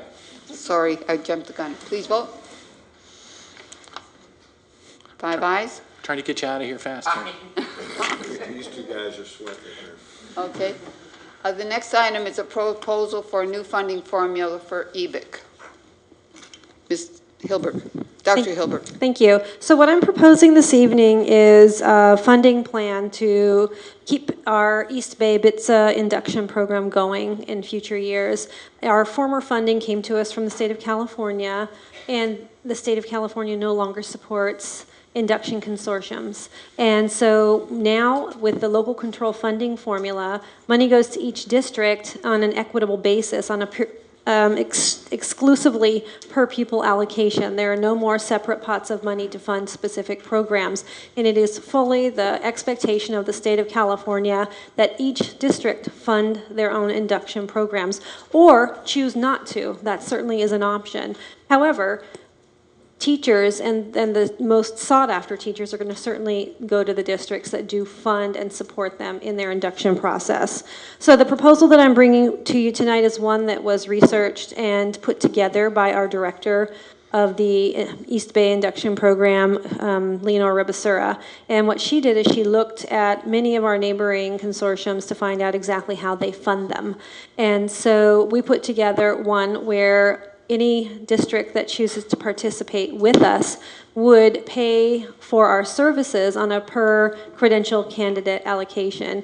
And what we're proposing is $2,000 which per credential candidate, which is exactly that, which is currently being charged by a couple of different county offices that are neighboring San Mateo and Contra Costa County. And then an additional $1,600 if the district would like us to also provide the support provider. And some of the differences between this new proposal and how we currently run our East Bay Induction, one of the main things is that we're going to try to centralize services, so to reduce the need for our partner districts to need to have a district coordinator. Therefore, the way we work it right now is our director will hold a training for the different district coordinators, which they then go and do for their districts. And so what we're proposing to do is to centralize those services, where she will now do that professional development for all credential candidates centrally, somewhere such as the Alameda County Office of Education. So that will reduce their costs, even though this will be an additional cost, something that they haven't paid previously. However, it's important to note that all districts have received additional monies through local control funding formula from the state of California, and the expectation is that all districts will support their credential candidates. Ms. Crocker? I'm delighted that you've worked out a system. I'm really impressed with our director, and I think that she is a brilliant woman who organizes things beautifully, having been on the BITSA advisory thing. So she does really a wonderful job. My question is, we are looking at taking a part of the responsibility of training or doing the induction work. If we don't have enough to support a salary, what do we do? Well, for the first year, I think we're just going to have to take the risk the first year, and then we fully plan to take a look next year to see what extent of the overhead, because overhead isn't exclusively the salary of the director. Right. Overhead also includes office staff, rent, use, office, just general overhead. And so we're going to take a look at it toward the end of next year, and actually we can begin that process in January, because at that point we'll know exactly what our expenses are for the year, and we'll have a good idea of whether or not this plan could sustain an ongoing East Bay BITSA induction program. We've also researched other options for our teachers, and though some might be comparable in cost to what we're proposing, that other districts pay us to participate in our program, they're at great inconvenience to our teachers. So that's something else that we need to keep in mind. The two closest ones would be San Mateo, and then the other one is Contra Costa. Our teachers would have to go quite far. In addition, all of our support providers who've been trained in our program, which is a pretty extensive training, as well as learning the online reporting system, which is also requires quite a bit of knowledge. Changing is going to actually change that as well for all of our support providers. It places a pretty big inconvenience. So we hope to hold on to it. However, we can present you with a budget next year to let you know exactly what it's costing us for our credential candidates to keep our induction program going. Keeping this in mind, then I assume that how you're setting it up for the participating other districts, it would make it convenient for them. Absolutely. So they don't have the same issues that we're talking about our students. Our teachers, rather, would have the same issues. Exactly. So we're trying to give them some flexibility and some choice. What we're offering is a price that that's comparable to what they would have to pay elsewhere. However, they would get additional centralized services that they would not likely get from these other consortiums. In addition, we've reduced the need for them to have a district coordinator, which is to the tune of $100,000 a year. What we're only asking them to provide is to have a key communication person or a liaison, someone that Leonore or that Ms. Ribasura could speak with when issues come up. However, I do want to mention something that's pretty exciting news. Ms. Ribasura has been working on a proposal to also offer induction support services for special education staff. It's something that we've been working on for many, many years, or she's been working on. You have to go through a number of back and forth proposing, making changes, and she recently received a letter saying that we've now been approved. So our induction program can now support not only our special education teachers, but also those of our partnering districts. And not all consortiums have that as an option, and so we've already been asked by an additional district who's not currently part of our consortium if they could send us also their special education teachers to support. So we're pretty excited about that. I have a question. It's probably maybe for Ms. Nielsen. I think it's going to be important for us to be able to see how the costs of this program are rolling out next year. Is it possible to, if we can't actually set up a separate fund, to pretend it's a separate fund and so we can see every line item like we do for adult education, like we do for these other? It's already done. Well, we've asked in the vouchers to have the bits be separate, and I think there you go. That's an important. So when we're approving special funds, so what we looked at last week, you're going to be updating it to include this? No, it's included in the general fund, but it's we separate it into a locally defined resource. Oh, but you know, that's not really what I was talking about. I'd like to see that separate page. Actually, according to the state regulations, we can't put it in a separate fund. Can we pretend? Unfortunately not. They're very, very specific on that, on what funds we can set up. Because we really don't pay enough attention as a board, I think. But at any time, I have that information going back quite a few years, so I can provide that information at any time. Okay. Let's see, Mr. Mensinger and then Mr. Rodriguez. Yeah, excellent about the special ed. I'm going to kind of follow on questions that Ms. Crocker asked. Given the misguided, that's the best word I can come up with, the misguided notions of some of our folks who we worked with in the past, have we done any type of research to see if they're actually going to use our service? And the reason I ask is if we're staffing this with people with, human resources, other resources, there's costs associated with that. And if they decide they're not, they're, because of their misguided notions, see how politically correct I can be? Do we have the budget to carry it, or are we, have we done any research, and do we have the, are we using that in our budget? Yes, we have only we've been doing our research, but it's informal at this point because districts are waiting, frankly, to hear from the board as to whether or not we approve this particular funding plan, because they need to know how they can set aside money in their budgets for next year. And so Leonore, or Ms. Rebusura, and I gave them an idea of what we had in mind, and we actually got their input in putting together some of the responsibilities that we would take on centrally and that they would keep at their sites. So we've been working with them, and we anticipate probably something around 50-50 will stay with our program, and some will stay and some will leave. But we also think that with our new special education abilities, that we potentially could grow in that direction as well. So we're not going to staff until we have an idea of this? Is that? Oh no, we have already. It's in the budget for next year. Okay. I just want to make sure that we don't overstaff based on intentions that. No, because we don't really know. Everyone's nodding no, we're not going to do well, it. We are going to keep our director for our induction consortium, but we decided that because this first year is a little iffy and we're not really sure, she's going to also assume the responsibilities of our district coordinator, because as you know, she runs the consortium, but then we have somebody else who runs it for our district. So she's going to take that on as well. So that's going to greatly reduce the expense of the program. And we think we have a good shot at breaking even for next year, but that will not be told until next year, and we see what our numbers are. But we're not too worried about next year, and it's a good year for us to then decide where we want to go in the future. Nicely done. Thank you. Mr. Rodriguez, did you want to say something? you know, going from BITSA to Evic, you know, Evic doesn't do much for me, but maybe we'll come up with a different nickname for it.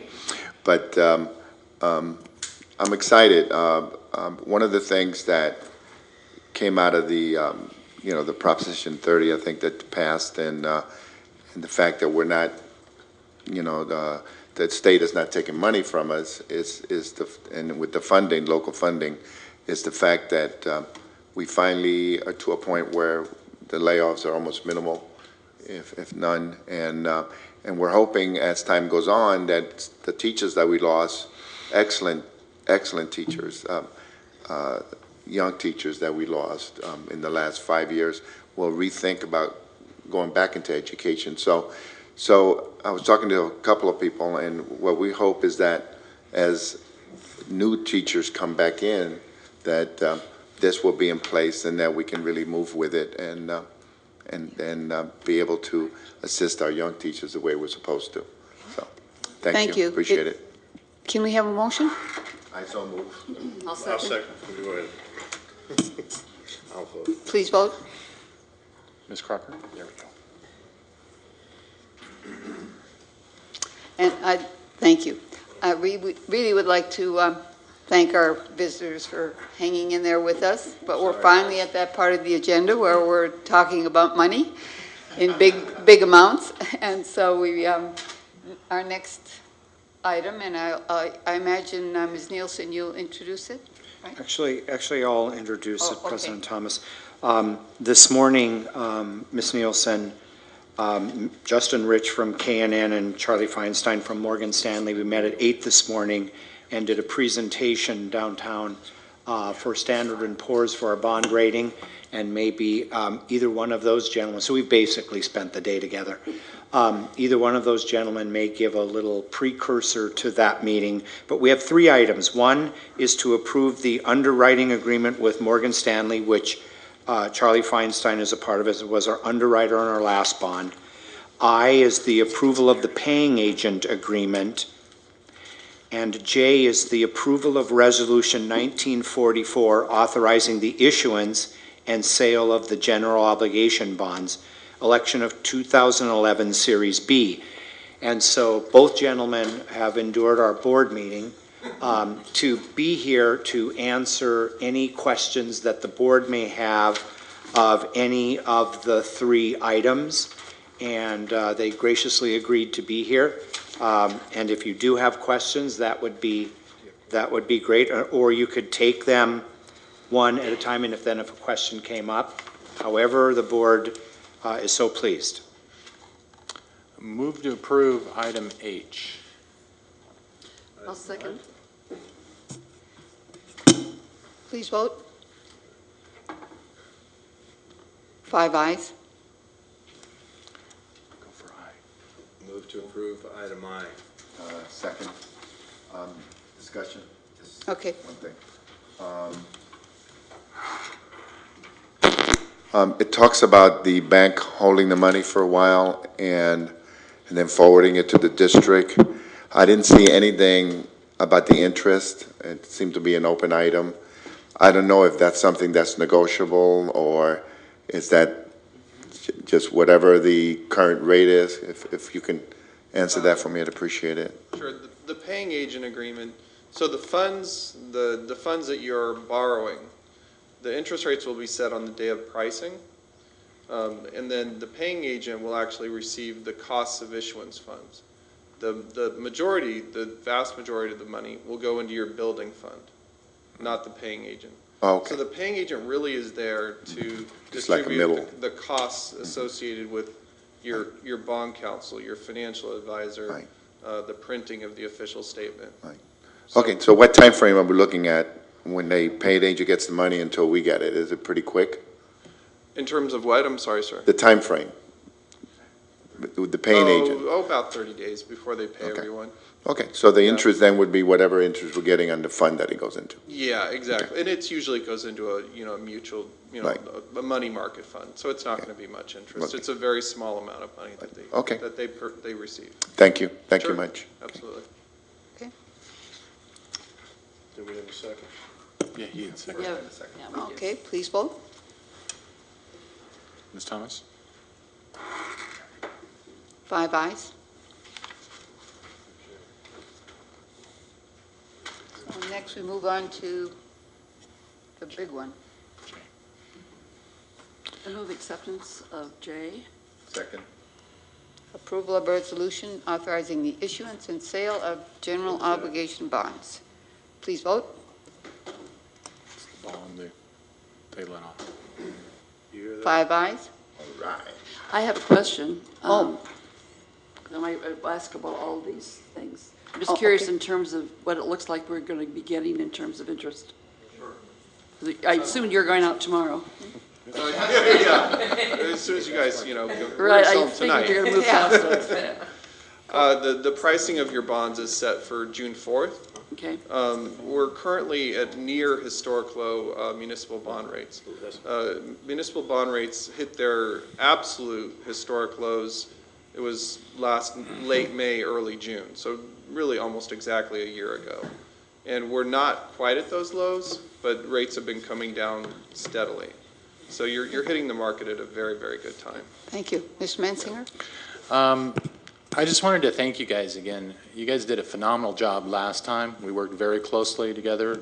We drilled you with I don't know how many questions, and so therefore we don't need to do it again, because the answers are going to be the same. But it was a really, really great experience working with you guys, and you did a phenomenal job for us. And I just look forward to doing this business once again. Thank you. Thank you, Trustee Mensinger. Good. Thank you. Thank you very much. All right. Have a good night. Good night. Good night. Good night. Well, that was easy. We had to let you say something. Yeah, right. I will, yeah, I stayed this long. To Dr. Markin's point about the S&P meeting this morning, I think, it was a great meeting. It was an opportunity really just to share, some of the exciting results that have come out of the district and your performance. And I think that those are things that we're hopeful will go into the credit rating. So we don't want to jinx ourselves here, but we hope to report back good news. Some things are out of your control, frankly, and those are the economic conditions. But excuse me. So anyways, we will report back once we get those results. We're hopeful. We put forth, the district's best foot, and we're excited about that. Thank you. Thanks. Thank you. And we should get that rating potentially by a week from tomorrow, That's exactly right. somewhere in the next 7 days. Wow, that's quick. That's a quick turn. And the district's current rating is AA-, which is a very high rating. Right. So something, protect and both Dr. Markin and Elaine did a fantastic job representing the district. Really fantastic. Excellent. Great, thank you. Okay. I had to turn off. Exciting news. Thank you, gentlemen. Thanks. My name was, that was making all That was sorts of your noise. That was mine. computer making noise. So the next item Or did I go too is far on it? donations. Sorry. Summary of donations, Superintendent. Yes, thank you, President Thomas. Wells Fargo Bank donated $25 to Newark Unified School District. PG&E, $299.93 to Music Elementary. Cargill Salt gave $13,100 to the STEM program at Newark Junior High School. It says Newark Memorial. Yeah, it's Newark Junior High School. Oh, The Master John Family Trust, that was a trust that gave the district about $136,000 last year? Yes. Last year. And finished the trust with another $6,100 donation for advanced elementary science programs. So we are putting those in place right now so that we can maximize that money because it is one-time money.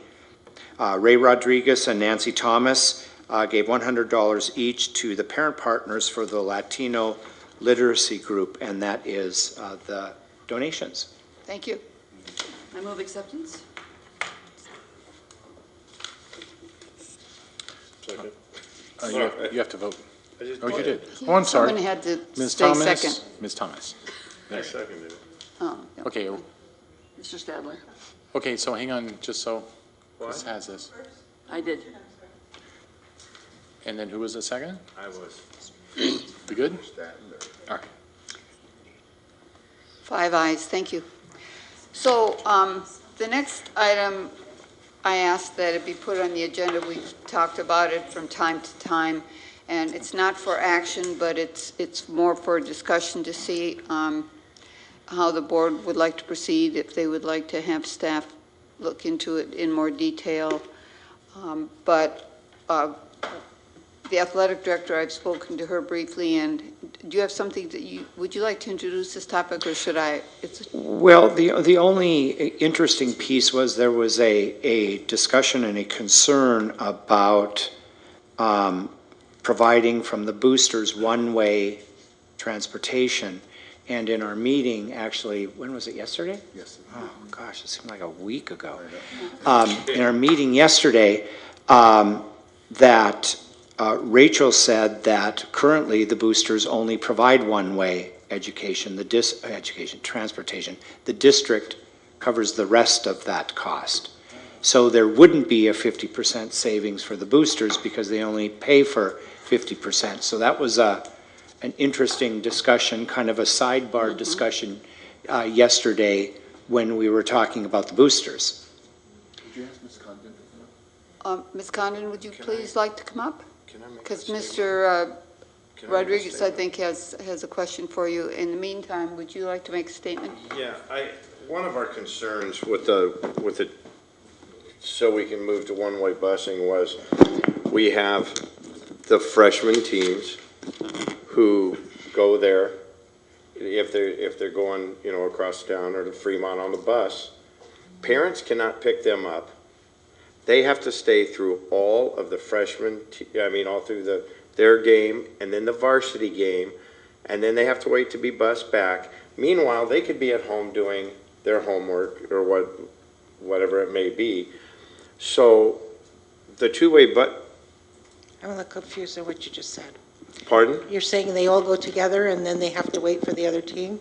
Right, that's what I was told. No, Rachel told me that some of these kids are waiting there for 3 hours because they cannot be picked up by their parents.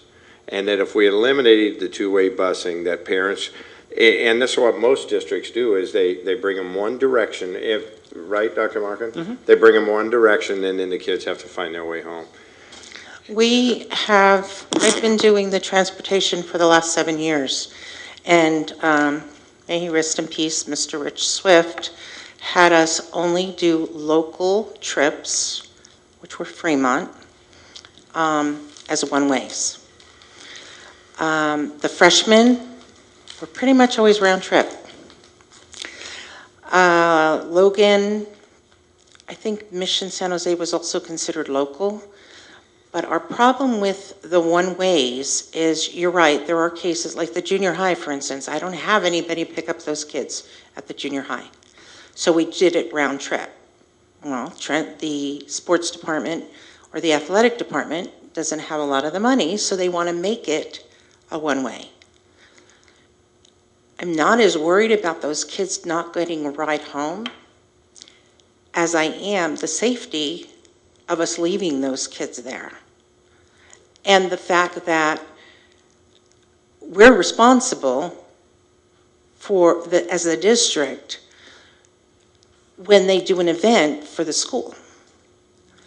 So I know it's expensive. We don't make money in the transportation. I mean, we just charge the mileage and what it is in there. We could probably adjust some of that, but I think it's important for them to have the ability to come home. But there are ways they can do that too. The older kids, the sad part about taking these older kids is there's so many rules with kids not getting in the car with other kids. They can't take them. So they need that transportation. Unfortunately, there's some of these buses going out with 12 kids. 12 kids. And it costs the same amount of money for that bus as you have for 60 kids in that bus. So, and if you know how sports runs, there's times I have 3 and 4 buses at night. So it's really hard. We only have one bus driver. That's the other issue. Go ahead. Now, this year, I know for a fact that some of our kids waited at one school while we did a drop-off at another school for another team. And then they had to wait for that bus to come all the way back to pick them up again. And after talking to the athletic department, she really wants, you know, the one way. She says it's just, the kids have to wait too long. And I get it. Well, we only have one driver. If you hired another bus driver, that would help us too. No, I get that. Because we have one driver that works for the day and we cover the night, and we have 2 subs down for the other ones. But they want to cut the one-way more for the cost, not for the safety. I think a parent should be able, at any time, when that game is over, to be able to pick his or her child. They can. Actually, that's what the problem is. The problem is, according to the board, we're not supposed to do that. And right now, I think the board policy is what I was told, that was not supposed to be. We are responsible for those kids. Currently, we are doing round trips for those kids. MOT is eating the cost, or the district is eating the cost for half of that. I'm only charging them for the drop only because we're trying to get the clearance through you guys on whether they can get that authority to do it. And I understand that Tanya had worked on some sort of program to see with the lawyers on what was good and what was not good. And again, for the liability. But the way I look at it, what you can do is do a waiver from the parents. And all they have to do is that teacher has that sign-off sheet, and they release the liability to the parent. Yes. I mean, that would help that way. That would help a little bit. And then the driver, in that case, what would happen though is you'd have to have a teacher go with a car, because how else would they get back? Right. I do know that this year that we've had several parents that came to pick up their child, and they would not release that child to those parents until they were back on our school campus. And that's because we were told that it was a safety issue and they couldn't do it for liability. Well, I do know that in the past, in the Fremont meets, that if a student's parents were there, the coaches would release the student to the parents. Correct. And that was the usual procedure. Correct. For a long period of time. And I just was clearing out my email from 2008, and there was one there from Rich Swift that I figured I'd read and see what it was, and it's exactly what we're talking about right here, is the fact that Fremont is one way, and the kids have to find their own way home. Right. You know, as a parent, I appreciate ninth graders being able to go home, but I also appreciate that they learn from being there and watching the other levels doing it too. So if you're going out of the area, then everyone has to stay, right, unless the parent releases them. And I didn't realize there was a board policy saying parents couldn't pick them up. No, because I think that's crazy. Yeah, I think that's crazy. I think. Mr. Mensinger and then Mr. Rodriguez. Well, yeah, it seems to me that what we need to do is take a look at this policy. Because as Ms. Crocker mentioned, that was my, look, it was just 2 years ago that I had kids at the high school, and they released them. The kids couldn't go up and say, I'm going home with my parents. I actually had to go up, tell the coach they're coming with me, and they'd say, okay. Now, if we change the policy, maybe we just need to go back and look at the policy. I have never been in favor of one-way trips because, you know, it always happens, someone gets left. And that's all that, and I'm afraid of, you know, one kid is one kid. If we leave one kid, then that's a very, very bad thing. Yeah. And the coaches don't always, they've got a lot of things going on, and they may not know that there is one kid that's left and they split. So, well, in the 7 years I've been doing transportation, I have never heard of us leaving a child behind. I have, unfortunately. Okay. Now, not because of, you know, you guys, one-way trips. Oh, and then they're on the other end. And they're on the other end, yes. What I fear is that those kids get in a car with another child. That's the only thing when you're looking at that board policy and the parents and releasing them to the child, that coach knows that who he's releasing to is an authorized person, because children under 18 cannot drive in cars with other children. Now, one more comment, and then I would suggest something. The last comment is, back in the day when I was in high school and went to Kennedy, yes, we actually drove ourselves. Oh, I know.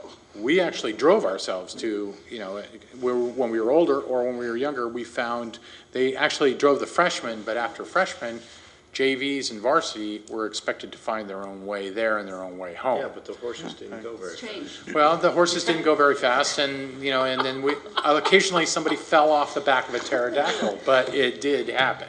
Okay, so but I would make a recommendation to the board that we bring back the policy. Maybe have staff look at it. Maybe have MOT look at it. You guys look at it, and maybe some I'd be happy suggestions. to. And then we can take a look and maybe make some sense of this, because I'm listening to everyone, and there's a lot of good points here, and it seems like there's some confusion around here, and the one thing we all agree on is the safety of the kids. Right. And I do want to address Mr. Standler, that when you have a bus dropping off the children at one place and going to another place, it's because I don't have a driver. No, I get it. No, I know, but I'm just saying it's not that they're leaving to do something. It's because we're trying to accommodate the kids and trying to get those kids to where they need to go. And it only happens on some of the trips because some of our sports teams are too big to combine in other ones. I get it, and we want our students to be safe. And also, I mean, we really need to look at those two vans that we're driving. Most definitely. There's holes in the bottom of those floorboards. Well, those vans, I know. we went to renting enterprise vehicles because those vans were not, I don't want to say safe, but they were not Up to the standards of our children. we're not reliable enough, thank you, to go too far out of the area. I mean, I've had them go down for golfing at Sky Glass area in, what is that, Pismo Beach? And we've had to go down and tow that thing back. And what do I do with the kids? So what we did is we would rent the Enterprise. Enterprise did a good deal with us. They covered us on the insurance. And if something happens to that vehicle, Enterprise goes and gets my kids. They're not stuck down there. We're still using those white vans, all right? Locally. Mr. Rodriguez wants to speak. Locally. No, thank you, Ms. Condon, for, your insight. A lot of times it seems, simple, just eliminate, and just, eliminate a two-way and make it just a one-way, but nothing is. When you look at the liability issue, having my kids bust all over the place, and we're normally, 99 times out of 100, we were at the event. But it's, even though I like the transportation and everything we do, but if you look at a liability issue, it's actually easier to just eliminate transportation altogether, rather than change it to one way. I'm going to fight you on that. Right, right. Okay, from the liability standpoint. So, big time. So, right. Yeah, right next to New York, right? That's right. But anyway, it's definitely a policy that we need to look at, and I'm sure we'll have a lot more conversations. But not only leaving a child behind, one of the things, we think about a child being stuck there, and you talked about a child going home with a friend, but even going home with a parent without, convincing the coach that they have permission and knowing that they don't, and having a parent that can't find their child because the child went with somebody else and without permission, because, kids will do that, as we all know, that they'll let the coach know everything's okay. So it's, and although a waiver form is a good way to do it, if there's an issue, those waiver forms don't stand up too well in court. But it is a way to, to look at it. But I'm excited that we're going to talk about it. So I'd be happy to participate and help wherever I can. No, I appreciate that whole bunch. There's another approach that we might look into, and that is having all the coaches set this up as field trips. And then the coach can take them take the leftovers. It depends upon the size of the thing. So that if you have the parent permission, it's a field trip. I don't know what the coaches have the kids sign in terms of permission for school transportation. They have a permission slip to go on, they need to have a permission slip to go on field trip. A sports trip is like a field trip. They still need those permissions, whether they do it for each event or whether they just do it It's for just the. built in, this is the season and therefore. Right, I'm not sure how they work I don't remember that. seeing that as something that we have approved. Right, they have that at the high school. Yep. Okay, so that's okay, but I think the most important thing is just knowing what we're doing. If we drop them off, we don't know what's happening after. Well, that's the responsibility of the coach. Right, right. And to make them a field trip, when you say make them a field trip, it is sort of a field trip. Your coach is responsible for those kids. No, absolutely. So that's what we need to do, is just make sure that whatever we choose, whether it's a round trip or one way, that they have the right direction on what to do with the kids after. So I think I'm hearing kind of a consensus that staff look into this and talk some more with the athletic department and maybe bring you into it and see what, if there's changes that we should consider to our policy. Yeah, and while we're doing that, I'd like to look at some of the financial part of that to see if we can ease some of the burden on that for the kids. And maybe not leave till after sixth period is out. Another issue. Another issue. Thank you. That's a whole nother book. Ms. Condon, could you come up and relieve me of this? She's paying you off. Thank you very much. It's obvious you're paying her off, I for know. heaven's sakes. $10. There are a lot of jokes that we'll share after. Oh, okay. Anyway. So thanks, everybody. We move on to committee reports, announcements, requests, debrief, and discussion. Mr. Rodriguez. Thank you. SELPA is having their last meeting toward the third week of June, and I'm going to be gone that week. So I'll be sharing emails with Member Crocker and Member Thomas, and hopefully one of you can make it. Do you have a date? No, I'm waiting for them to come back with the consensus, the date. And then I know Member Thomas said she can make it on the 27th, and I'm hoping you can make, if it's a different date. I can't make it on the 27th, but before that I can. Right, okay. So good, we're okay there. The BITSA, we already had the report. Now it's, oh look, it's Evic with 2 Bs instead of 1. Maybe that's better. 1B. We have to change that now. Okay, so so I'm looking forward to that moving forward.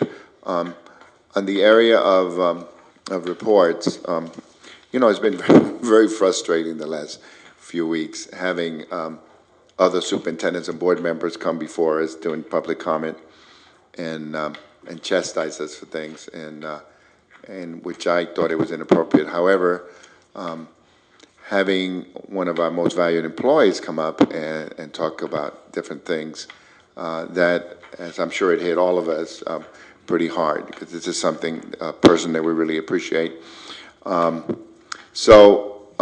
Saying that, we talked about a self-evaluation, and all of us have agreed that we would meet and talk about ways that we can, do a better job with board meetings and et cetera, all the things that we do.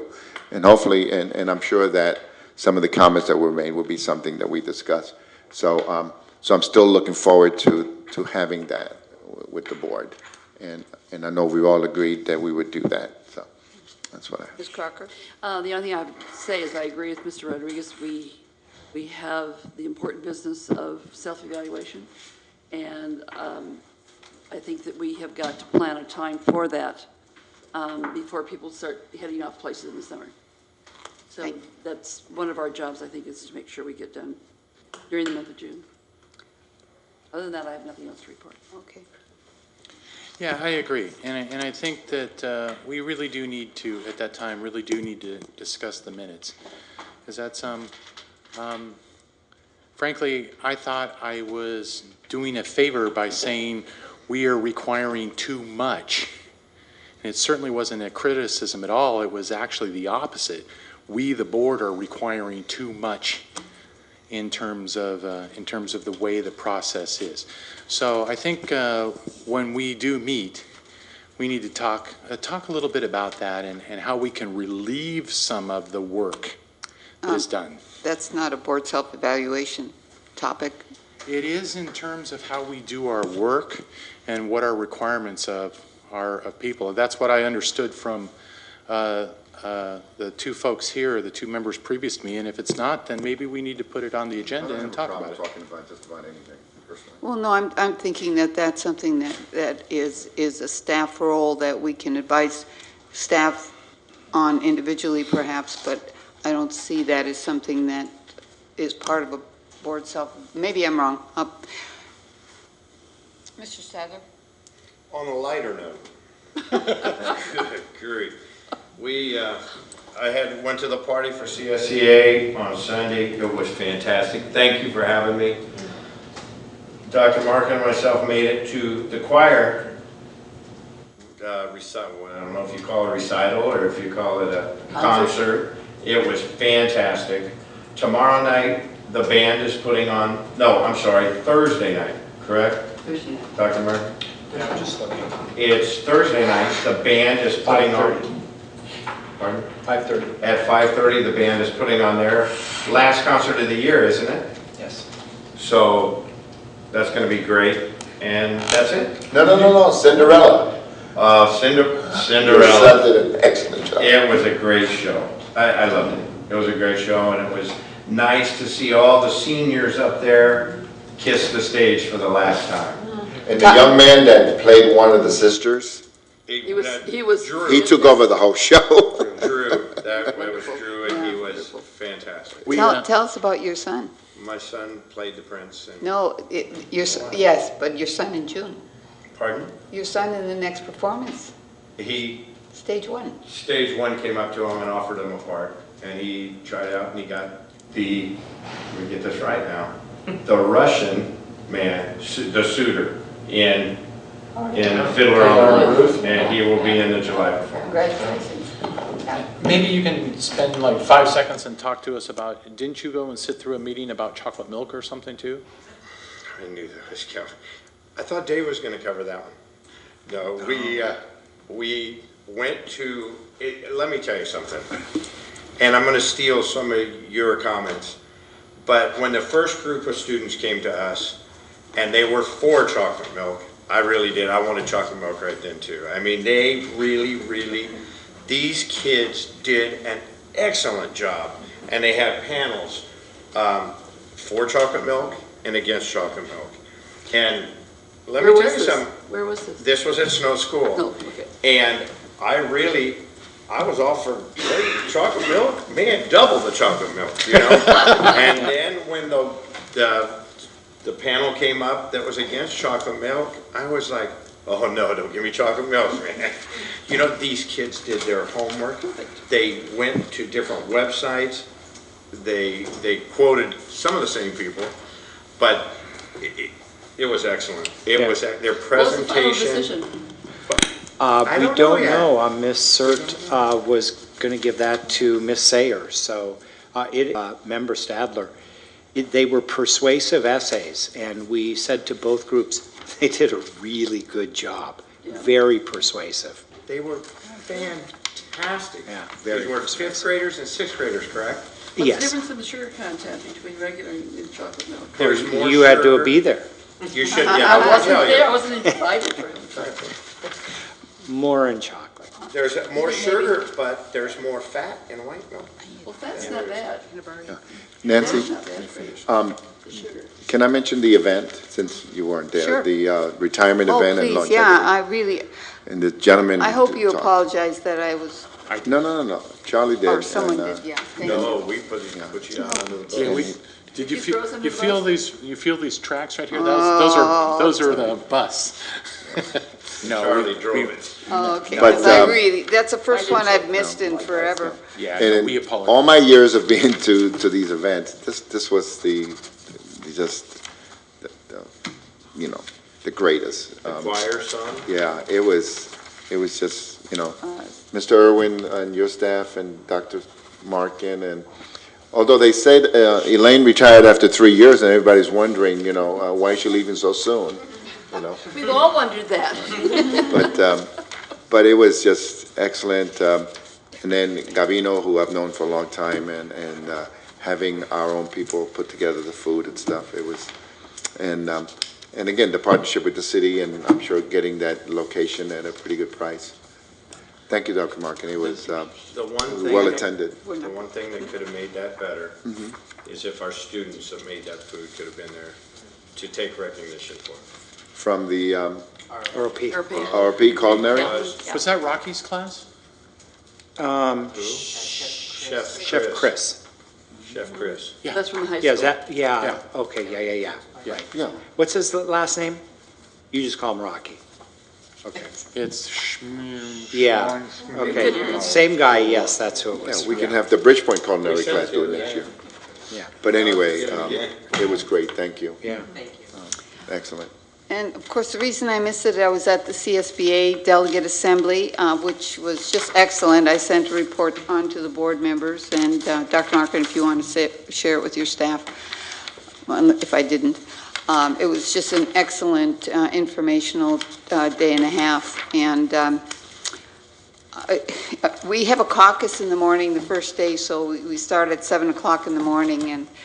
And Mike McMahon from Alameda County was there and didn't say a word to me, but I had to leave early. School district. Alameda School District, thank you. Didn't say a word to me, but I had to leave a little early from the caucus because I'm a new delegate, because you voted me in. Yay. Thanks. And but I hear after I left, he did a big dump on the rest of the group in our Region 7 caucus meeting, and so I plan to forward the Rob Bonta letter to all of them and give them the what for and whereas or whatever the term is. So it's kind of late, so I don't think we're going to go back into closed session. So with your indulgence, we will take care of contracts along with superintendent's evaluation on the 28th. Is there any way, Mr. Metzinger, that you can come at 6 instead of 7? On which Wednesday. Next Wednesday? So we have a little more time? Yeah, I'm okay. Yeah. Okay, so we'll start at 6. You don't even ask me anymore. Can you come at 6 instead of 7? Okay. Could you mention Latino literacy before? Because you did attend that with me. Oh, yeah, we attended the Latino literacy. What a fantastic group of parents. And who's the woman that works with them? I forget. Estella. Estella. Oh, yeah. Oh, my gosh. And they had the best spread for breakfast brunch, and they all spoke very highly of the training. And did you have anything you want to add? No. The way Celeste and Dr. Markin and Mr. Winton and our staff kind of, work with Latino literacy is just great to see. And I mean, there were a few ladies there, but the fair that they had the other day, oh man, there was over 100, I think, if not more, and we had different organizations there, attending, and it was just, I mean, these ladies are doing an excellent job of finding a way to meet the needs of our second language learners on the Latino population, and they do it. It's an excellent program. So, what I gave you in this folder is just some information that I had previously emailed you, and then also kind of some corrections to one of the contracts that you might want to, just use as a starting point for our discussions next Wednesday. So Wednesday the 28th, we'll have a special meeting at 6 p.m., closed session, and there will be several items on there that the superintendent, you'll make sure they get on there, right? Mm-hmm. Yeah, I will make sure the Morning Star Church. That's on there. Okay. Yeah. Make sure that what? Oh, Morning Star, yeah. Okay, very good. Meeting adjourned. Thanks, everybody. Oh, Memorial Day Oh, gosh. What about it? is coming up.